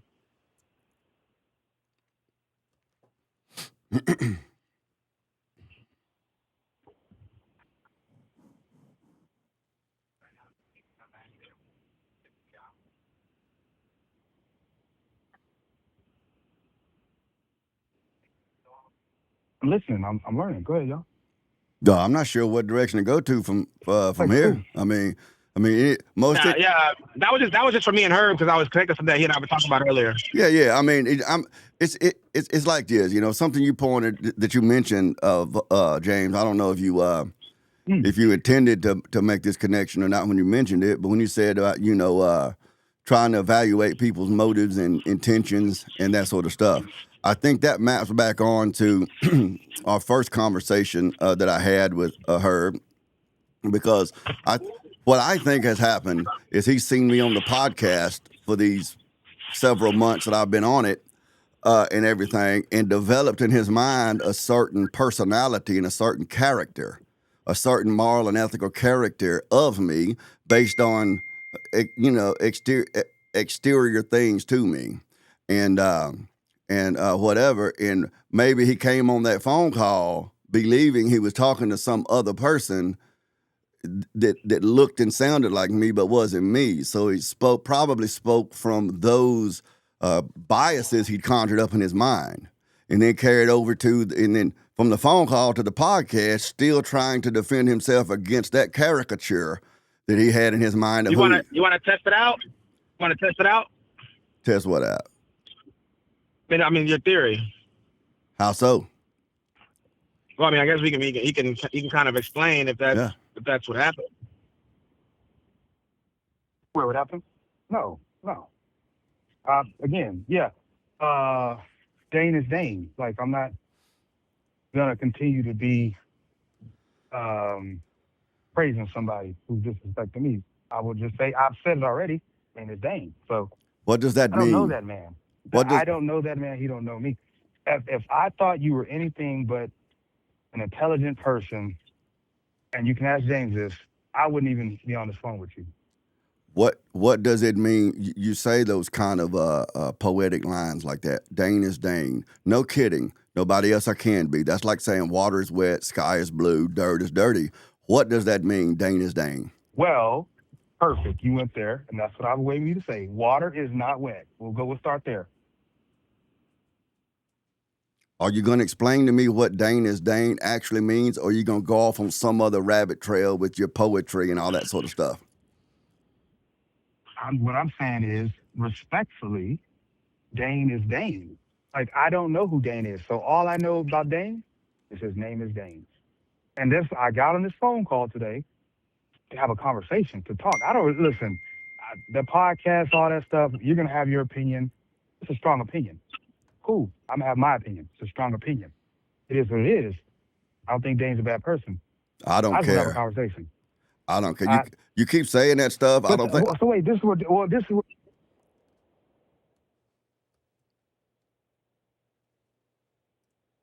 So if I would say someone says I don't care, y'all would say, well, that's just feminine. So I think we got to stop saying that. No. That's not feminine at all. Because I'm just giving you a statement of my preferences and interest. You keep saying I think Dane's really intelligent. Not the first time I've heard that. I think Dane's a decent guy. Not the first time I've heard that. But ultimately, those sorts of statements, they don't affect me or my attitude or my interaction in this conversation at all. So I'm just letting you know you can skip over that because I don't really care I don't really care. What I care about is what's true or untrue. So, What I care about is what's true or untrue, and you keep restating things in ways that are not accurate to how they were happened or what was said. That's what I'm looking this at. is where I got to come down from Mount. This is why I got to come down from Mount Olympus and understand that you don't care to hear about what I think of you. Right. I do not care what you think what about I my think of you character. doesn't matter. Correct. What I It does think of not. you doesn't matter. Correct. Yeah, Herb. That's and just so you know, like I think part of it is a personality difference. Because the thing is that what Dane is saying, and I think you get it. He's interested in the argumentation and the points. It doesn't matter where you think he's Correct. gay, fat, racist, whatever the case may be. Well, I mean, and so when you talk about those things, it's all from what his interest is. But I get for you started off this way and you're kind of ending this way, which is saying like, hey, I don't have any bad motives. I don't look at you negatively. But just for some people, that's not going to be a relevant point. I know for your personality, that's a relevant point. But it's like he's like, I don't. Your psychological positioning about me is irrelevant to the conversation. Correct. And so that's what he's going to keep on emphasizing. That's a difference in focus in the conversation. And your focus is what some might call like a more feminine approach, which is how do we feel about each other? Correct. Some people might take it. Some people might take it that way. No. What I'm saying is, look, I'm not saying it's true. That's what I said. What some might say, because for some, it's like, hey, look, I don't care how you feel about me, what you think about me. I want to focus on the points and the argumentation. You see what I'm saying? Correct. It's just so you know that there were certain personalities. If you go into the other stuff, it's going to be feminine because it's like, why are we talking about how we feel about each other? That's not the conversation. Correct. Does that make sense? Not saying you agree or disagree, Herb. I just want to make sure you understand the difference in y'all's focus in the conversation. 100%. But yes, I agree. I agree with you guys both 100%. Yeah, I agree with that. I would say that it does give a prerequisite to where I'm coming from and my intentions on the call. Like, I think that ties into that. My intentions of the call. That's all I'm saying. Like, I didn't call it get into a pissing contest. Hey, Dane, I was saying, hey, I apologize, and you're a smart dude. I thought literally that was my conversation. Now we could talk about whatever, and I'm gonna sit here and have a conversation because that's just me. I have nothing else to do. Let's talk. And we're probably gonna disagree, but man, I still want to hear your point. But I'm just saying, hey, let's be respectful about it. That's all I'm saying. And there's that word respect again. I'm back. Hello. Hey, I'm about to go, y'all, but I want to encourage. I want to encourage her, man. Please. Hey, I want you to shut the fuck up, your phone. Don't encourage me for nothing. Go ahead. Thank you. That wasn't funny, but I just want to encourage her. Like, listen, take these words, Dame, especially Jazz. Hey, listen, yeah, you said you got it. Yes, sir. Yes, sir, Master. I don't want to hear it. You good? I got you. Talking to Jay. Hey, it was a good conversation till you hopped in here. Yeah, appreciate you though. I want to encourage you to say, hey, keep your Cheerios. Pokemaniac. All right. Thank you. A wild dude. Dane was talking. You cut him off. Was I talking? I don't remember. Yeah, I think you're right. He just came in screaming. He's off now. He's off now. I was really curious what he's going to say, but I was too. But I thought it was Herb that was talking. But ultimately, Herb, it's just like what James said was true 150%. I wish I was on my stream right now. I could hit my air horn to show it like that. See, I heard it. See, it. Exactly. So, I mean, I don't care. Man, I'm 54 years old. I've been like this since I was, a kid. And so you're not the first person to be bothered by my personality. You're not the first person to claim that I was disrespectful or whatever. That's not going to change anything. What can influence my behavior, if you're interested, is mounting a logically objective argument to show me where my behavior is objectively immoral or wrong or not as good as it could be. If you do that, there's a chance that you could affect my behavior. But just telling me that I'm a bad person because I didn't do what you think is respectful, which means I didn't do what you feel entitled to from me, I didn't give you the behavior that you feel entitled to, that's, if anything, that's going to cause me to respect you even less. So that's just going to waste time. It's going to waste time and energy while I listen to you tell me that and I tell you, so what, and we're going to do that back and forth forever. I don't think that I feel that your personality is different, and I think that's what makes it interesting to me. Like that's why I'm trying to have the conversation. That's why I haven't got off the phone and hung up. Like I'm like whatever. But I think your personality is different. I think you have a different thought process, and it's interesting to me. And that's just that. You can ask James. That's me. Like literally, James would say, I won't have a conversation with people if I think they can't have a conversation. I think you're interesting. That's just honest truth. I know you don't care what I think about you, but that's what draws me to the conversation. Which I'm like, I want to see, but I want to have a conversation about things, not just like again, man. Listen, I apologize about your white stuff. I know y'all don't care about that either, but honestly, the podcast stuff, that's y'all's world. I'm in the real world, and I'm like, okay, cool. But I love having conversations with people, and good conversations. I wonder. Good, bad, or different. Like you and I may disagree, but man, like you give a good fucking conversation. Like watching the podcast, you give a good fucking conversation. Period. So yeah, that's where I was coming from. This whole conversation. It wasn't me to try to. I don't want to feel. I don't want you to feel that I've got to come down from Mount Olympus. Like, nah, bro, I don't want that. I don't want nobody looking at me like that. So, yeah. I mean, I know you say you don't care. I don't really care what people think about me, but especially when I'm coming out of respect, like, nah, man, I don't want you to look. So when you're saying that, I'm really listening to you, trying to see, yeah, maybe there's something I need to change about my All right, I'm back. All right, thank goodness.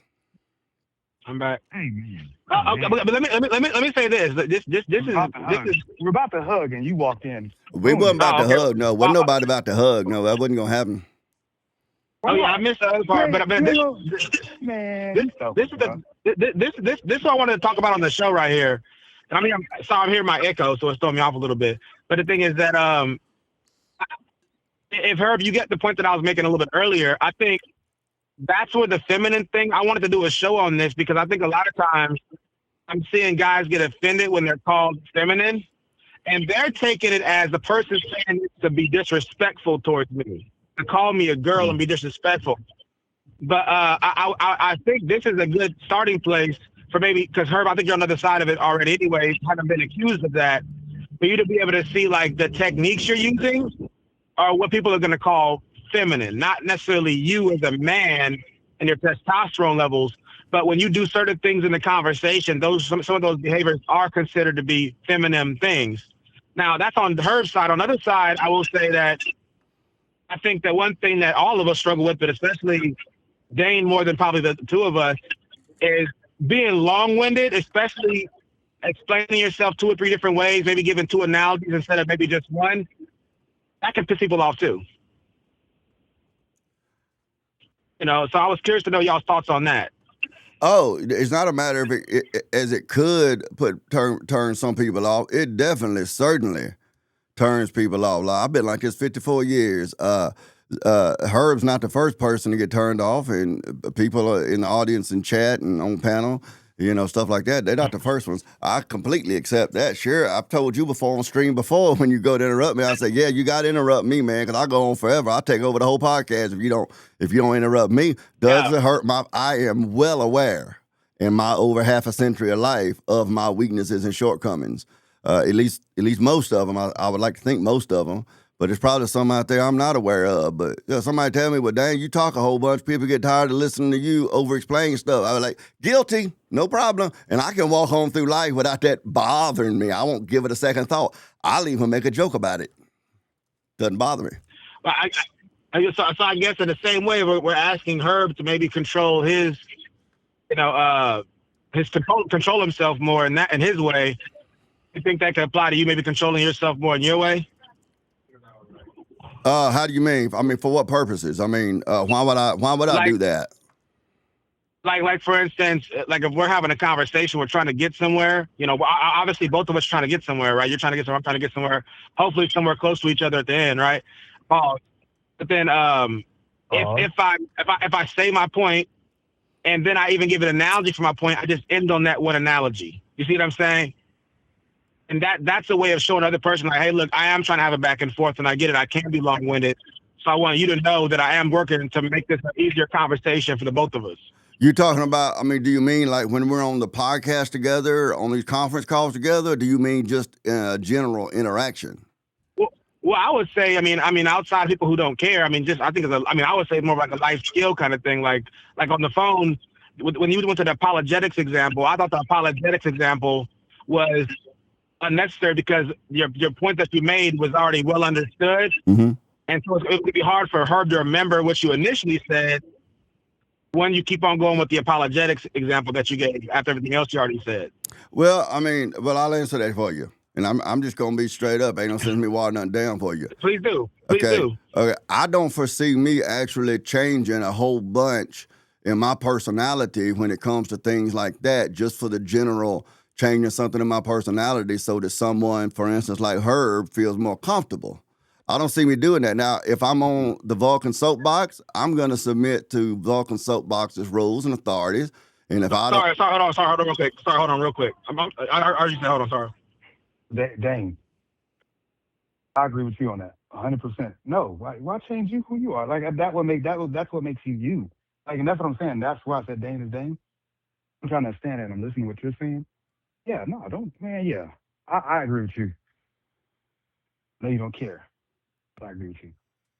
Wait, are you still here? Did you hang up? Yeah, I'm here. I'm waiting on James to come back, I guess. Yes, sir. My bad. He does that, Well, he's probably at work. Yeah. He said he was on a business trip, like going somewhere around backwoods, Texas.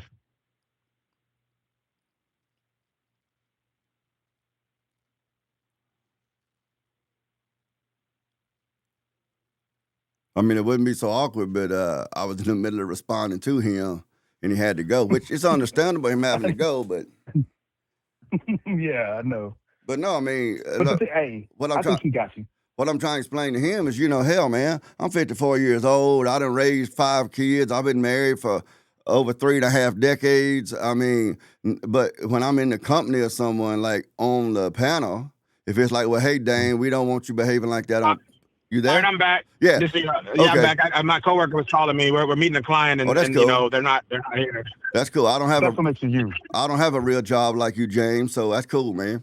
So, yes, sir. So what I was saying, when I'm on Vulcan podcast, man, I'm gonna go by y'all's rules, whether I like it or not. And if I don't like it enough, like if I dislike it enough, well, then I have a choice to make in Dane world whether or not I'm gonna go on or not. But I don't see any reason why I, wouldn't continue coming on. Can I interject? But let me finish my point, if you will. So, I don't see a problem with that's just part of my character. It's like the analogy I gave earlier about the supervisor and the employee.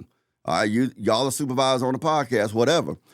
But like in a personal off-stream conversation, like me and Zaddy right now, I mean, that's my personality. But if in a situation where, like, if you think, just as a man, if you think that, hey, let me step in and see if we can't, steer the conversation the other way, and you say, well, hang on, Dane, let me ask you this. So hang on, Dane, let's give Herb a reason to respond. I'm not going to get my feelings hurt because I know that I, talk a lot or whatever. So I say, okay, yeah, cool. And I'm going to move on. But as far as me going out of my way to, adjust my behavior so that someone say like Herb he's not offended or bothered, I probably I'm just going to let you know I'm not going to do that. The thing is, I don't know if that really addressed the point that I was making. Well, maybe I misunderstood your point then. Yeah, because you're talking about adjusting behavior and personality to make somebody feel more comfortable. I didn't address comfortability. I said to make the conversation more efficient. So, like, for instance, if I'm trying to say, hey, look, grass is green. You agree, grass is green. Then I say, grass is green like the Grinch. Grass is green like, the Jolly Green Giant. Grass is green like the Hulk. You see what I'm saying? It's not gonna change my personality to just use to say grass is green like that one thing. I don't have to say the Hulk and the Green Giant. I could just end on the grass is green like that one thing, and then give the floor back to the person, not for the sake of making them more comfortable, even though that helps if I'm trying to get somewhere with them in the conversation, but more so for efficiency's sake. It's vestigial. Everything else I'm saying is not necessary to the point. They already got my point now, and I'm eager to hear them come back at me. Right. And I yield the floor. And my response to that is this. I am a big believer in the hierarchy. So on Vulcan Podcast, you sit high atop the hierarchy, and rightfully so. So if I'm on the podcast and I'm giving too many analogies or too many adjectives and adverbs and prepositions, and you say, okay, Dane, hey, I say, okay, cool. I must be rambling a little bit. I'm going to move on. It's not going to bother me because that's your standard on your podcast. You see what I'm saying? So I would adjust my behavior out of respect for you being the leader of the podcast. See, but my question is not about the podcast, though. My question is about just for the sake of efficiency. You mean just in my general behavior? That's what I've been saying. I'm saying like it just in general. If you're going to debate the homeless guy on the bridge, right? Yeah. Let's say the homeless guy says you shouldn't be there, and you say you should be there, right? It's crazy hypothetical, right? And the thing is that if you're actually going to engage in a debate with him, you're actually going to do it. You just I'm going to do it. I'm willing to go. Then to me, for efficiency's sake and for respect's sake, you would not try to be more long-winded than you need to be. Okay. Out of respect for the person, and for not respect as far as like because but more out of respect in the sense of making them feel comfortable. Respect for the art of dialogue. Respect for trying to be efficient in conversation and not like just going along with it like our ladies. Right. That's what I'm saying. Well, in my personal life off stream and stuff, I didn't just start debating with people. And I didn't just start using the art of persuasion on people. And that has almost always served me very well. Now, I understand it may not fit very well into Vulcan's format or the way that you interact and debate with people, and that's fine. So when I'm in your context, hey, I will conform to whatever your context is. But in my normal life, I don't see it as a problem in my normal life. It's never caused me a problem. Well, again, let's start again. I'm agreeing with you. I don't see it as a problem. That's something I'm being misunderstood. I'm gonna get because again, something that's slightly less efficient than something else is not a problem. It's just a little less efficient. I'm not talking about efficiency. I'm not talking about problem or no problem or platforms or anything like that. I'm just saying that's why I use the homeless example. Yeah. There is no Vulcan homeless example. Right. But somehow we keep getting back to the Vulcan example. I don't see how we keep getting back to the Vulcan thing. Well, this is why. I'm just making sure that I reiterate to you that as I tell you that in my personal life and in my personal interactions with people, I'm probably going to continue doing what I've done for 54 years. But I want to make sure you understand that doesn't apply to when I come on the Vulcan podcast, because the way I see it, the hierarchy, that's your so what world. Do I got to do? What do I got to do on my end so that you'll know that the Vulcan soapbox thing is good? You can always bring it up. I mean, I'll listen to you all the time, but I feel like it's a distraction from the conversation that I'm at least attempting to try to have with you. I don't understand what you mean. I feel like you bringing up the Vulcan soapbox platform and the hierarchies is a distraction from the conversation I'm attempting to try to have with you. I'm trying to talk about just for efficiency's sake, and respect. And if you're gonna engage with somebody in dialogue, you see what I'm saying? Yeah. If I'm saying three analogies, why wouldn't Dane just say one? If it'll suffice. That's what I'm trying to understand from you. Well, several reasons. Number one, I'm not saying you're wrong, Mike. I'm not saying you're wrong. This is just about technique. This is about technique, X's and O's. That's all. because my technique has always served me well, number one.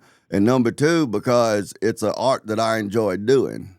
So like I am 325 pounds. Why? Because one chicken wing ain't enough. I want 2 chicken wings. I want 12 of them. You know, now Dane, if you didn't eat so many chicken wings, you'd be better off. Well, that may be possible, but at 325 pounds, as long as you don't count high blood pressure and diabetes and stuff, that can also have its advantages. So that's what I'm saying. Why only use one analogy instead of 3? Well, because that's the way I communicate.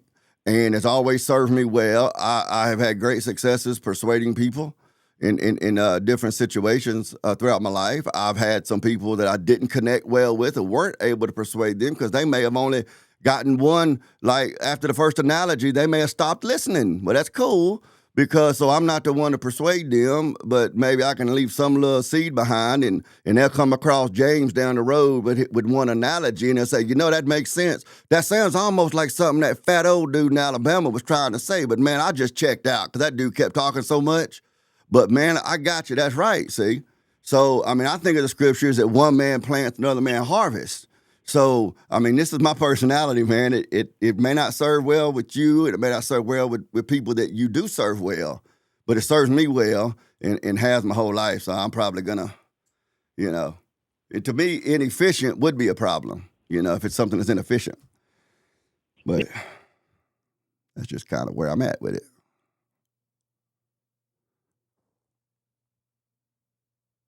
Did I lose everybody again? Wow. Looks like I don't know where they went this time. Let me see.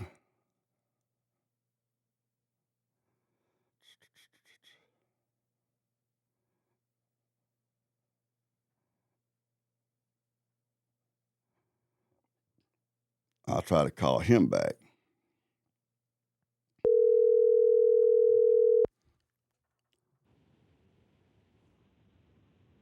Hello? Hey man, what happened? What I lose you again? I'm not sure because I think it's hold on. Let me go to another one because it won't let me merge you. Hold on. Okay.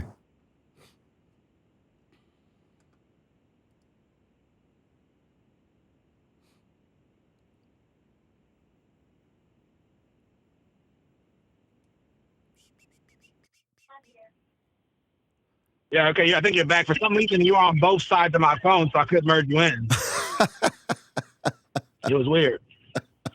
I guess that makes me a trans caller. I don't know, but Trans caller. Yeah, trans caller. But anyway, transfer. Yeah, transfer. Yeah, we don't start no rumors. I was in a sushi restaurant yesterday, and I went to the restroom, and I walked past one door. It said ladies' restroom, and in the second bathroom said all genders restroom. I thought to myself, all that's 2 genders. I mean, what do you mean all genders? But I guess those people are, I don't know, contemporary. I don't know. Yeah, Herbie, I know we've been kind of talking. You know, I was just curious to know from Dane's perspective on that. So, anything you want to say? No, it's bro, like yeah, I get. Can you see what? Can you see what Dane is saying? Though, like he's him. That's him. Like and it's not a bad thing. It's him. And that's like I said earlier. That's what I was telling Dane when you weren't here. I was like, no, that's when I said Dane is Dane. I can't explain who Dane is. Dane can. You know what I'm saying? So that's why I look at it. But nothing bad, good or bad. And again, I think man, listen, personality, that man is oof. So, you know, that man's he almost has as much personality as me, but you know, he's there. But no, yeah, I get y'all. I don't know. I feel it's weird for you to kind of try to have him change that. But yeah. Like if I started having Okay. But let me address you saying you think it's weird that I would try to change that, right? By weird, you just mean it's abnormal, right?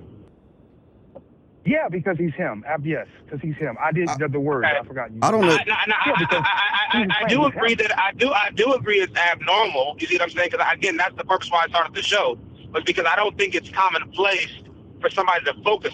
How people typically work, if it's not advantageous for them, they just move on with their life. So if Dane's talking to me and I'm being along with it, Dane is going to decide if he thinks it's worth continue talking to me or not, right? So he's not going to help me necessarily improve, maybe, if he doesn't think it's worth it, especially if he doesn't know me or doesn't have any real reason to do it, you know what I'm saying? So I'll just go my rest of my life being long-winded, not even realizing I'm doing it maybe, or maybe I am realizing it. I may not understand the impact of it, or maybe I understand all of that. You see what I'm saying? But I don't think there's a better way, or I don't think there's a good reason to do anything different at times. You know what I'm saying? Talking about me specifically. And so the thing is that for me on the show, so the last thing I'll say in the last 10 seconds, on the show, what I try to do is at least have the conversation as normal as it is, because I agree with you, Herb, so that we might be able to see if there is a science somewhere in there that we can use to help people decide their rubrics for that type of thing and moving forward.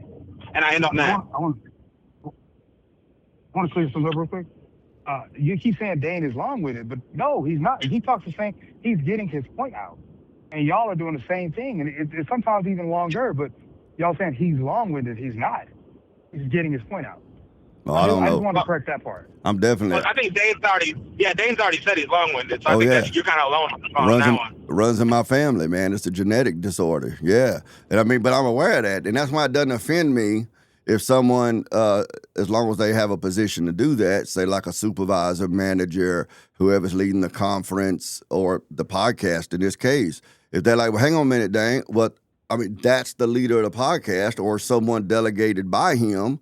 So my opinion of or not doesn't really, really matter. If I'm about to land my plane, I might say, well, hang on, can I land my plane real quick? And if that person says, well, no, we're moving on, I mean, it's their world. I'm just a squirrel in it trying to get a nut, right? So I'm like, okay, that's cool, whatever. It's not really gonna necessarily hurt my feelings, but no, I don't even think it's odd that you would ask me that, James.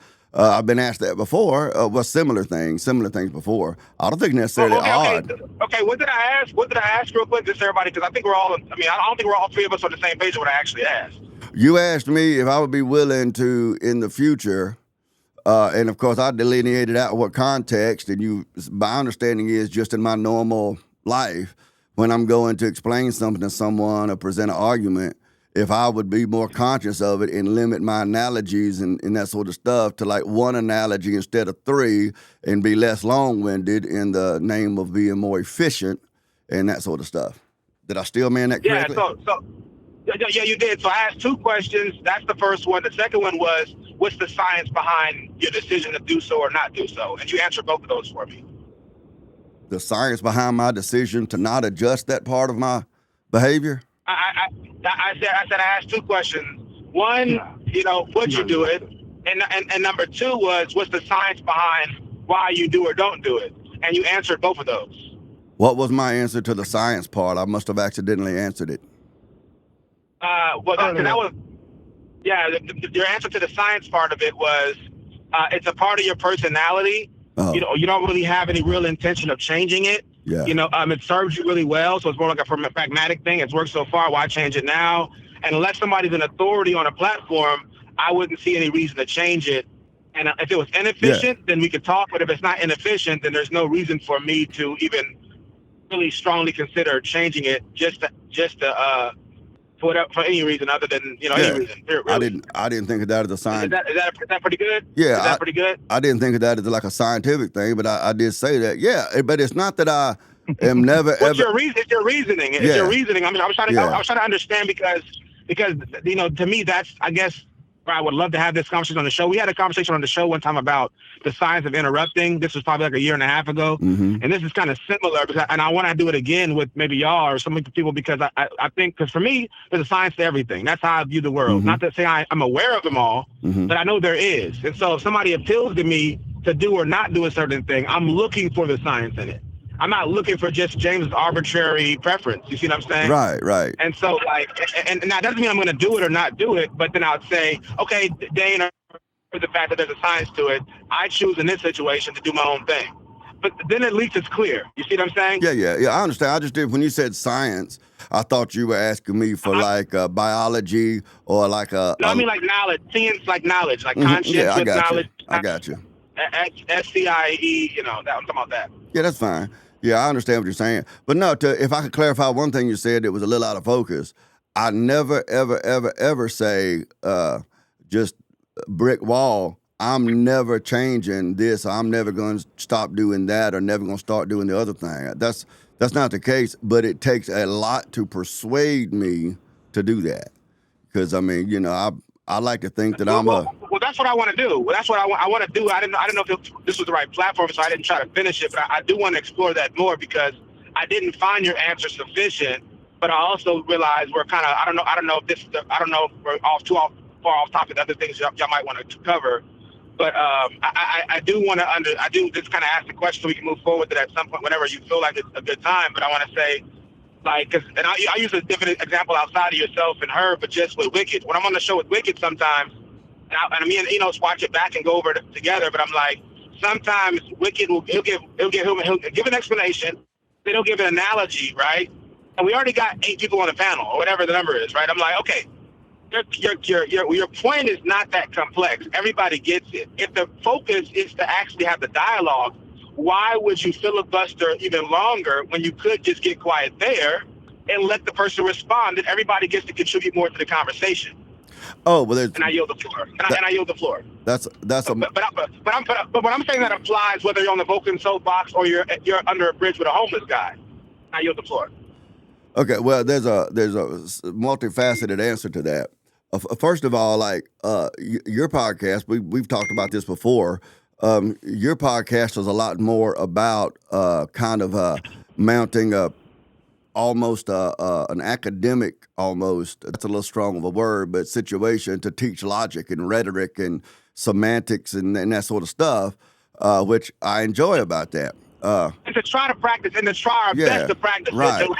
Right. Now, again, it's ugly. But what but what I was going to say is your podcast gets entertaining, but entertainment is way down the list of your priorities from the best I can tell, right? I agree. Okay, in my personal life, I am much more of an entertainer, okay? Now, there's a part of me that is, I'm not, I'll use the word scientific, but I don't think of it as actual a science, but there's a part of me that's a lot more academic, intellectual, that sort of stuff, and that's where a lot of that logic and stuff comes in. So I have that capability. I have that enjoyment, but at the same time, I'm entertaining. You see what I'm saying? And I'm trying to teach while I'm entertaining, and I think that yours is the opposite. You're trying to teach with a little bit of entertaining.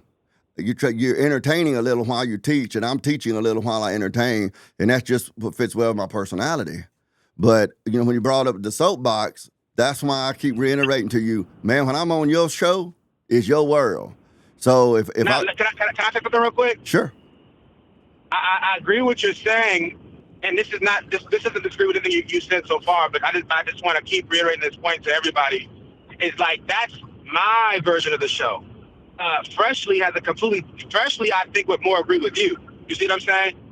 Yeah. And I think Enos will probably be down the middle. If I had to guess, they may disagree, but I'm just saying. So I think your approach is just as valuable, maybe even more so, probably more so than mine. Right. You see what I'm saying? And with honestly with when Freshly's moderating, I enjoy that. But there are times you can probably go back and look at some of the streams when he was moderating, where he'll get involved with someone else, and it's almost like they'll beat a dead horse. I'm seething. Yeah, and I'm seething when it happens. You'll see me sometimes, like, I'll just lay my head on my microphone because I'm thinking we have discussed what the texture of dirt is for 30 minutes.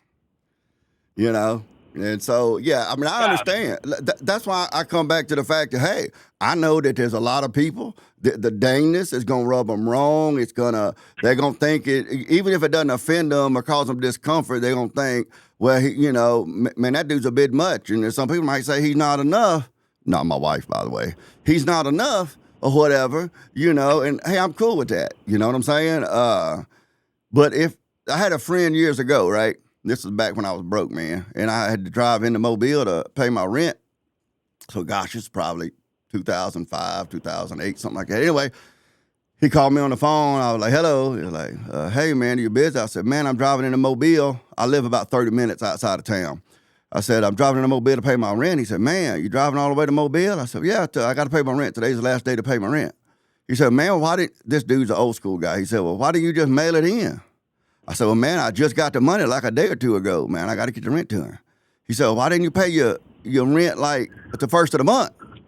And so I said to him what I'd said to a million other people before in my life, and it seemed normal. And I said, this guy was a good friend of mine at the time. And I said, well, man, I'm broke about half the time, man. I said, I got a bunch of kids to raise. And he said to me, he said, I know you got a bunch of kids to raise, Dane, but that's no excuse for not having your money situation more together. Okay, that affected my life because it made sense. He wasn't the first one to say similar things to me, but the timing was right. There was absolutely nothing I could say back to Tim to refute that or defend myself from that accountability.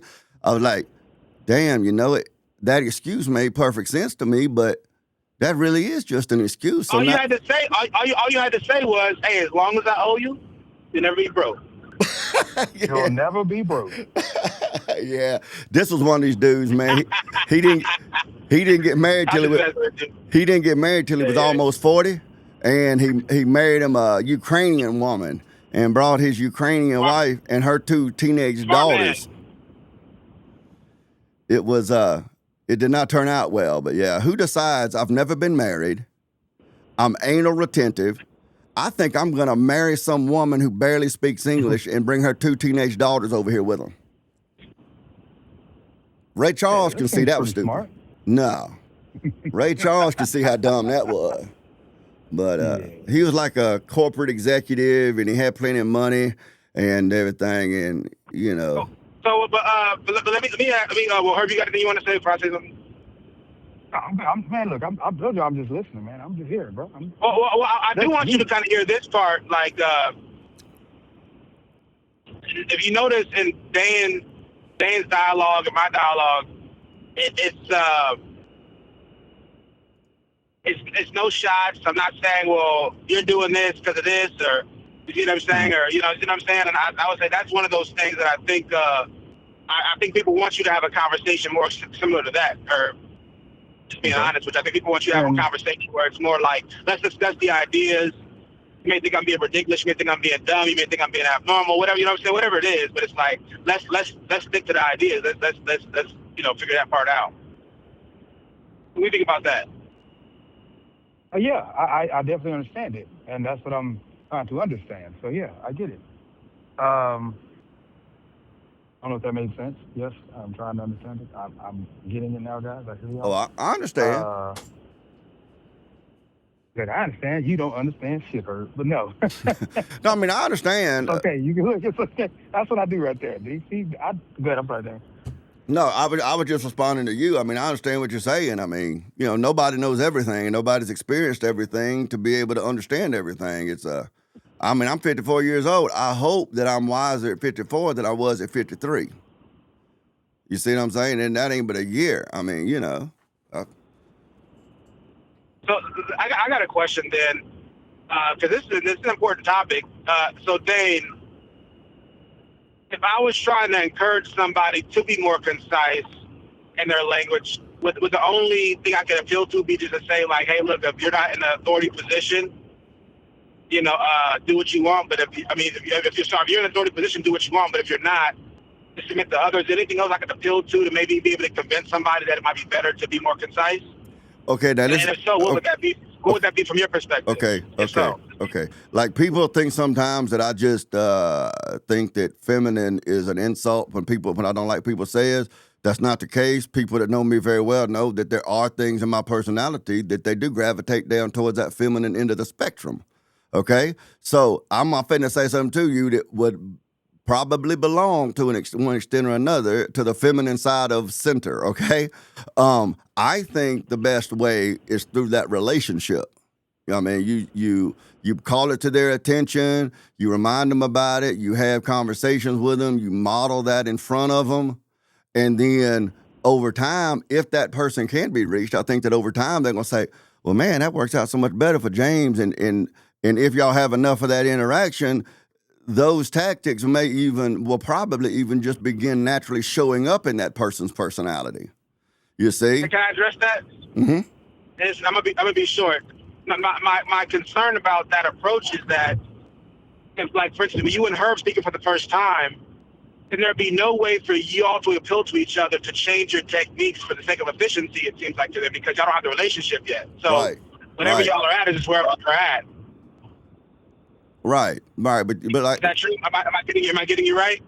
well, sure. Like the first time that me and Herb talked together, when I came on the conversation, and I've explained this to several people, my interactions with you and CJ and Enos or whatever has always been very level ground, very you know, respectful. I'll say, there was no tension, hostilities, or nothing. So when I get on the phone, I'm thinking it's a relaxed pass and repass, And then, and it was like, because I was excited because y'all were going back on streaming again because I enjoyed the podcast.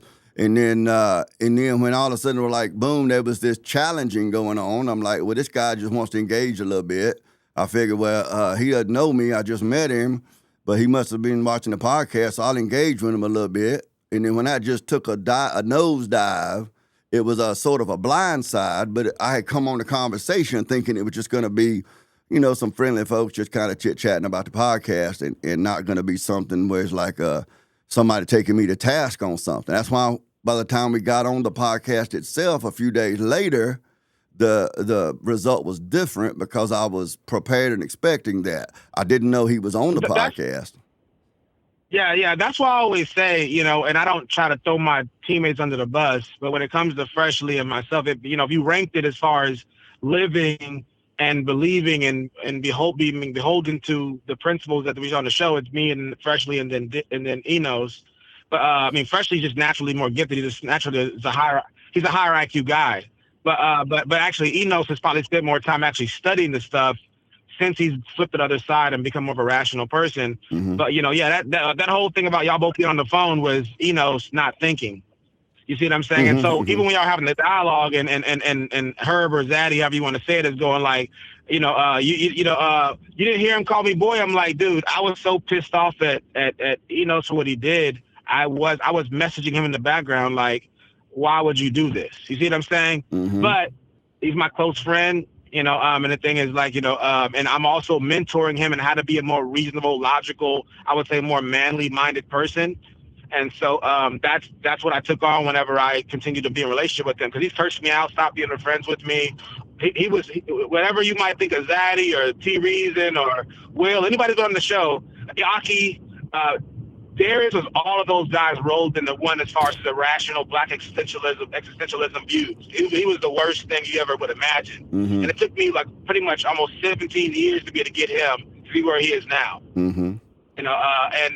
So sometimes those guys do things or have different views or values or whatever that I'm like, man, you're embarrassing me, in a sense, you know what I'm saying? Mm-hmm. But also it's like, well, that's the beauty of it. We all stand, we all fall, we get back up, and we all get to see it live before our eyes. Well, it's like I think I mentioned to you before what General Colin Powell said back, I think it was during the first Persian Gulf War back in the early 90s. He said, you get mad and you get over it. I think that's a very masculine attitude to have. You get mad and you get over it. Like two little boys get in a fight. They might get in a little fisticuff on the schoolyard and then, go over to each other's house and, ride bikes together or something. That's just more on that masculine side. Yeah, for sure. But yeah, I always enjoy the dialogue. I appreciate, Herb, you starting it off by apologizing for that. Because to me, it's not even about whether Dane would even care or not. It's about, like you said, about doing the right thing. That's how I look at it. Whether somebody cares or not, they don't care. My belief is we should do the right thing, whether somebody's looking or somebody's not looking. And before, for obviously, because my belief, of course, and I know you're not a Christian, Herb. I know you believe in God. You're not a Christian, but you believe in God. But I know Dane and I, being Christians, I think that's kind of our principle, just to do the right thing. Mm-hmm. And so. Going back into what we were talking about before, I want to focus on this, Dane, and get your perspective on this.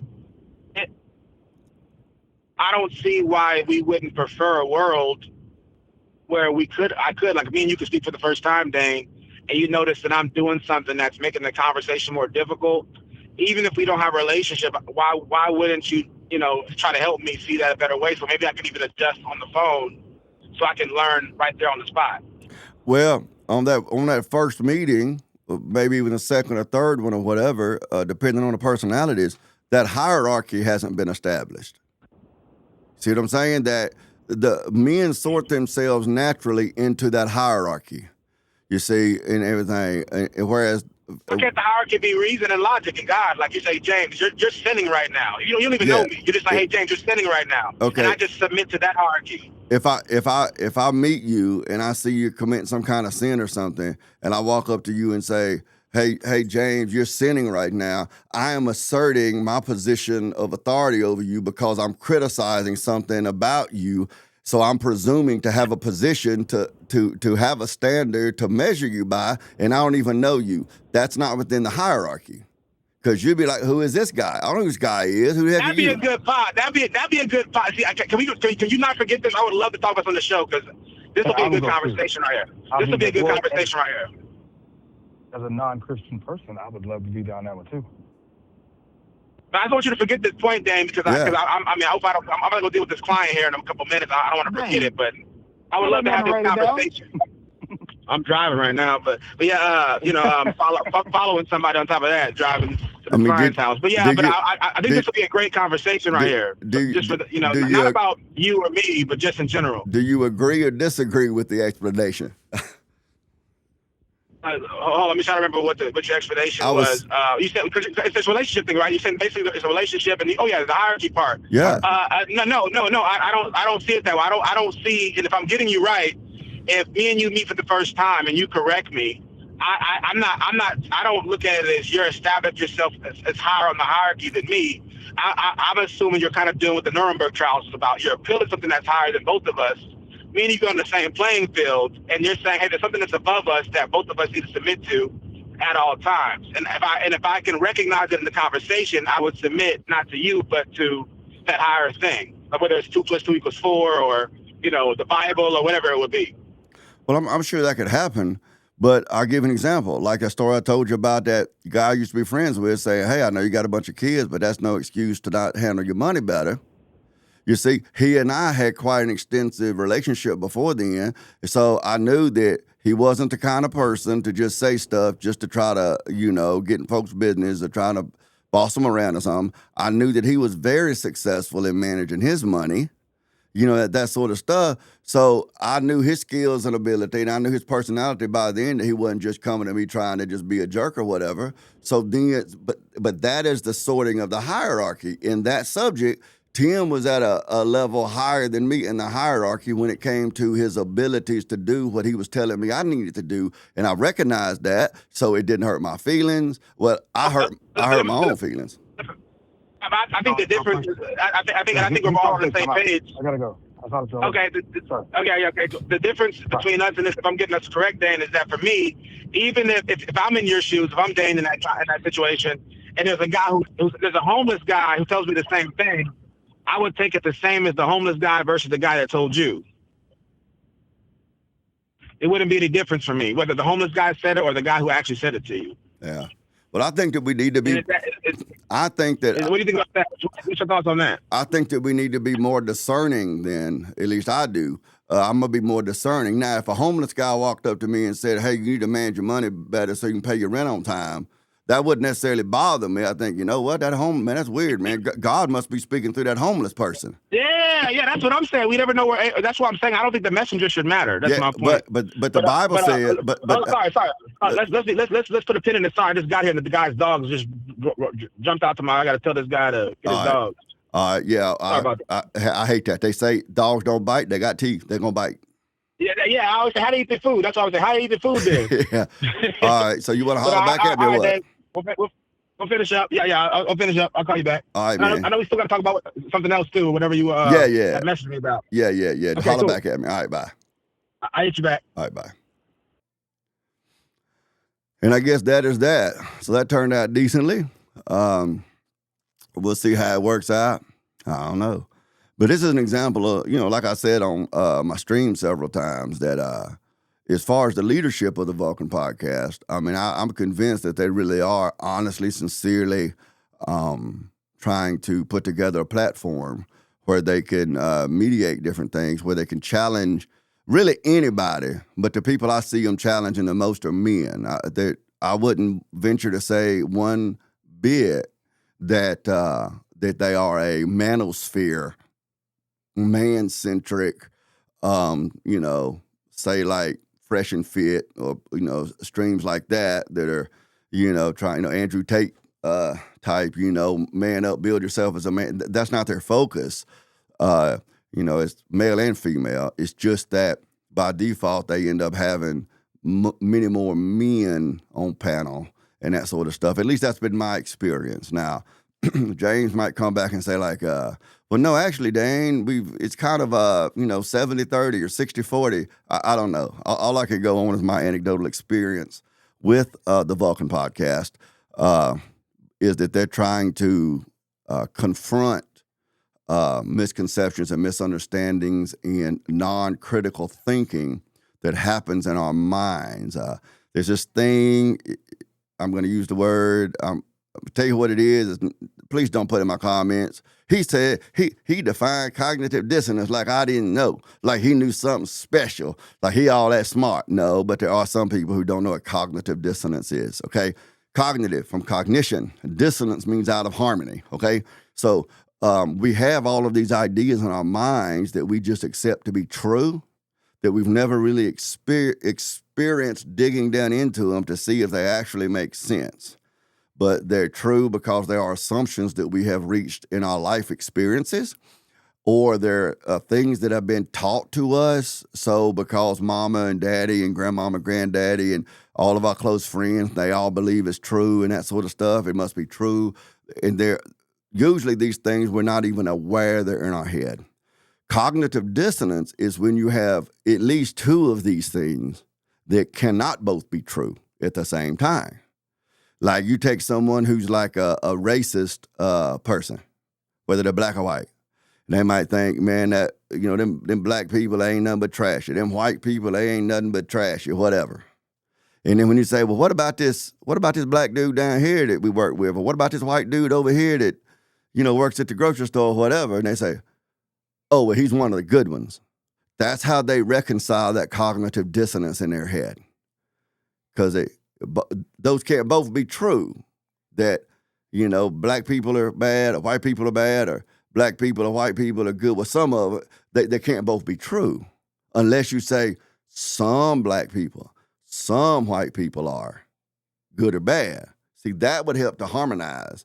Usually what happens when someone runs into cognitive dissonance, the average person will come up with some illogical way to cope with it, because cognitive dissonance causes a lot of discomfort in a person's mind. You see, our culture today in 2026 in the United States, well, in the West in general, is very dissonant. Very, very dissonant. This is where questions like, what's a woman? You see, well, a woman's whoever identifies as a woman. Okay, so water is whatever identifies as water. It is because it is. That's not very logical. But that question, what is a woman, highlights the cognitive dissonance of the idea that you can just identify as a woman and be a woman, you see. And so to rectify that cognitive dissonance, the academia comes up with all of these gymnastics, these mental gymnastics of, things like, gender and sex are two different things. You can be a biological male, but still be a woman, which is absurd. But that's one of those convolutions of logic in order to try to make that cognitive dissonance actually harmonize and make sense. But it doesn't. It doesn't, because the only thing that is truly harmonious and makes sense is the truth, telling the truth, living the truth. And when you come up on something that's dissonance, almost always it's because all or part of what you believe or do is untrue, and you just simply believe a lie. I got lies in my head. You got lies in your head. That's all part. Addressing those lies. Jesus said, I am the way, the truth, and the life. Addressing those lies in our heads that are as much a part of us as our eye color. That is all part of seeking out truth, the way, the truth, and the life. Seeking out truth and being committed to apply that truth to our lives, so that as we move closer and closer and farther into truth, we are moving closer and closer and farther into Christ and Him crucified, which is our only hope of glory. So I'm Dane. Thanks for watching this long. We're like 2 hours and 15 minutes. Imagine that. a phone call over 2 hours, you'd think we were all women. Anyway, I'm Dane.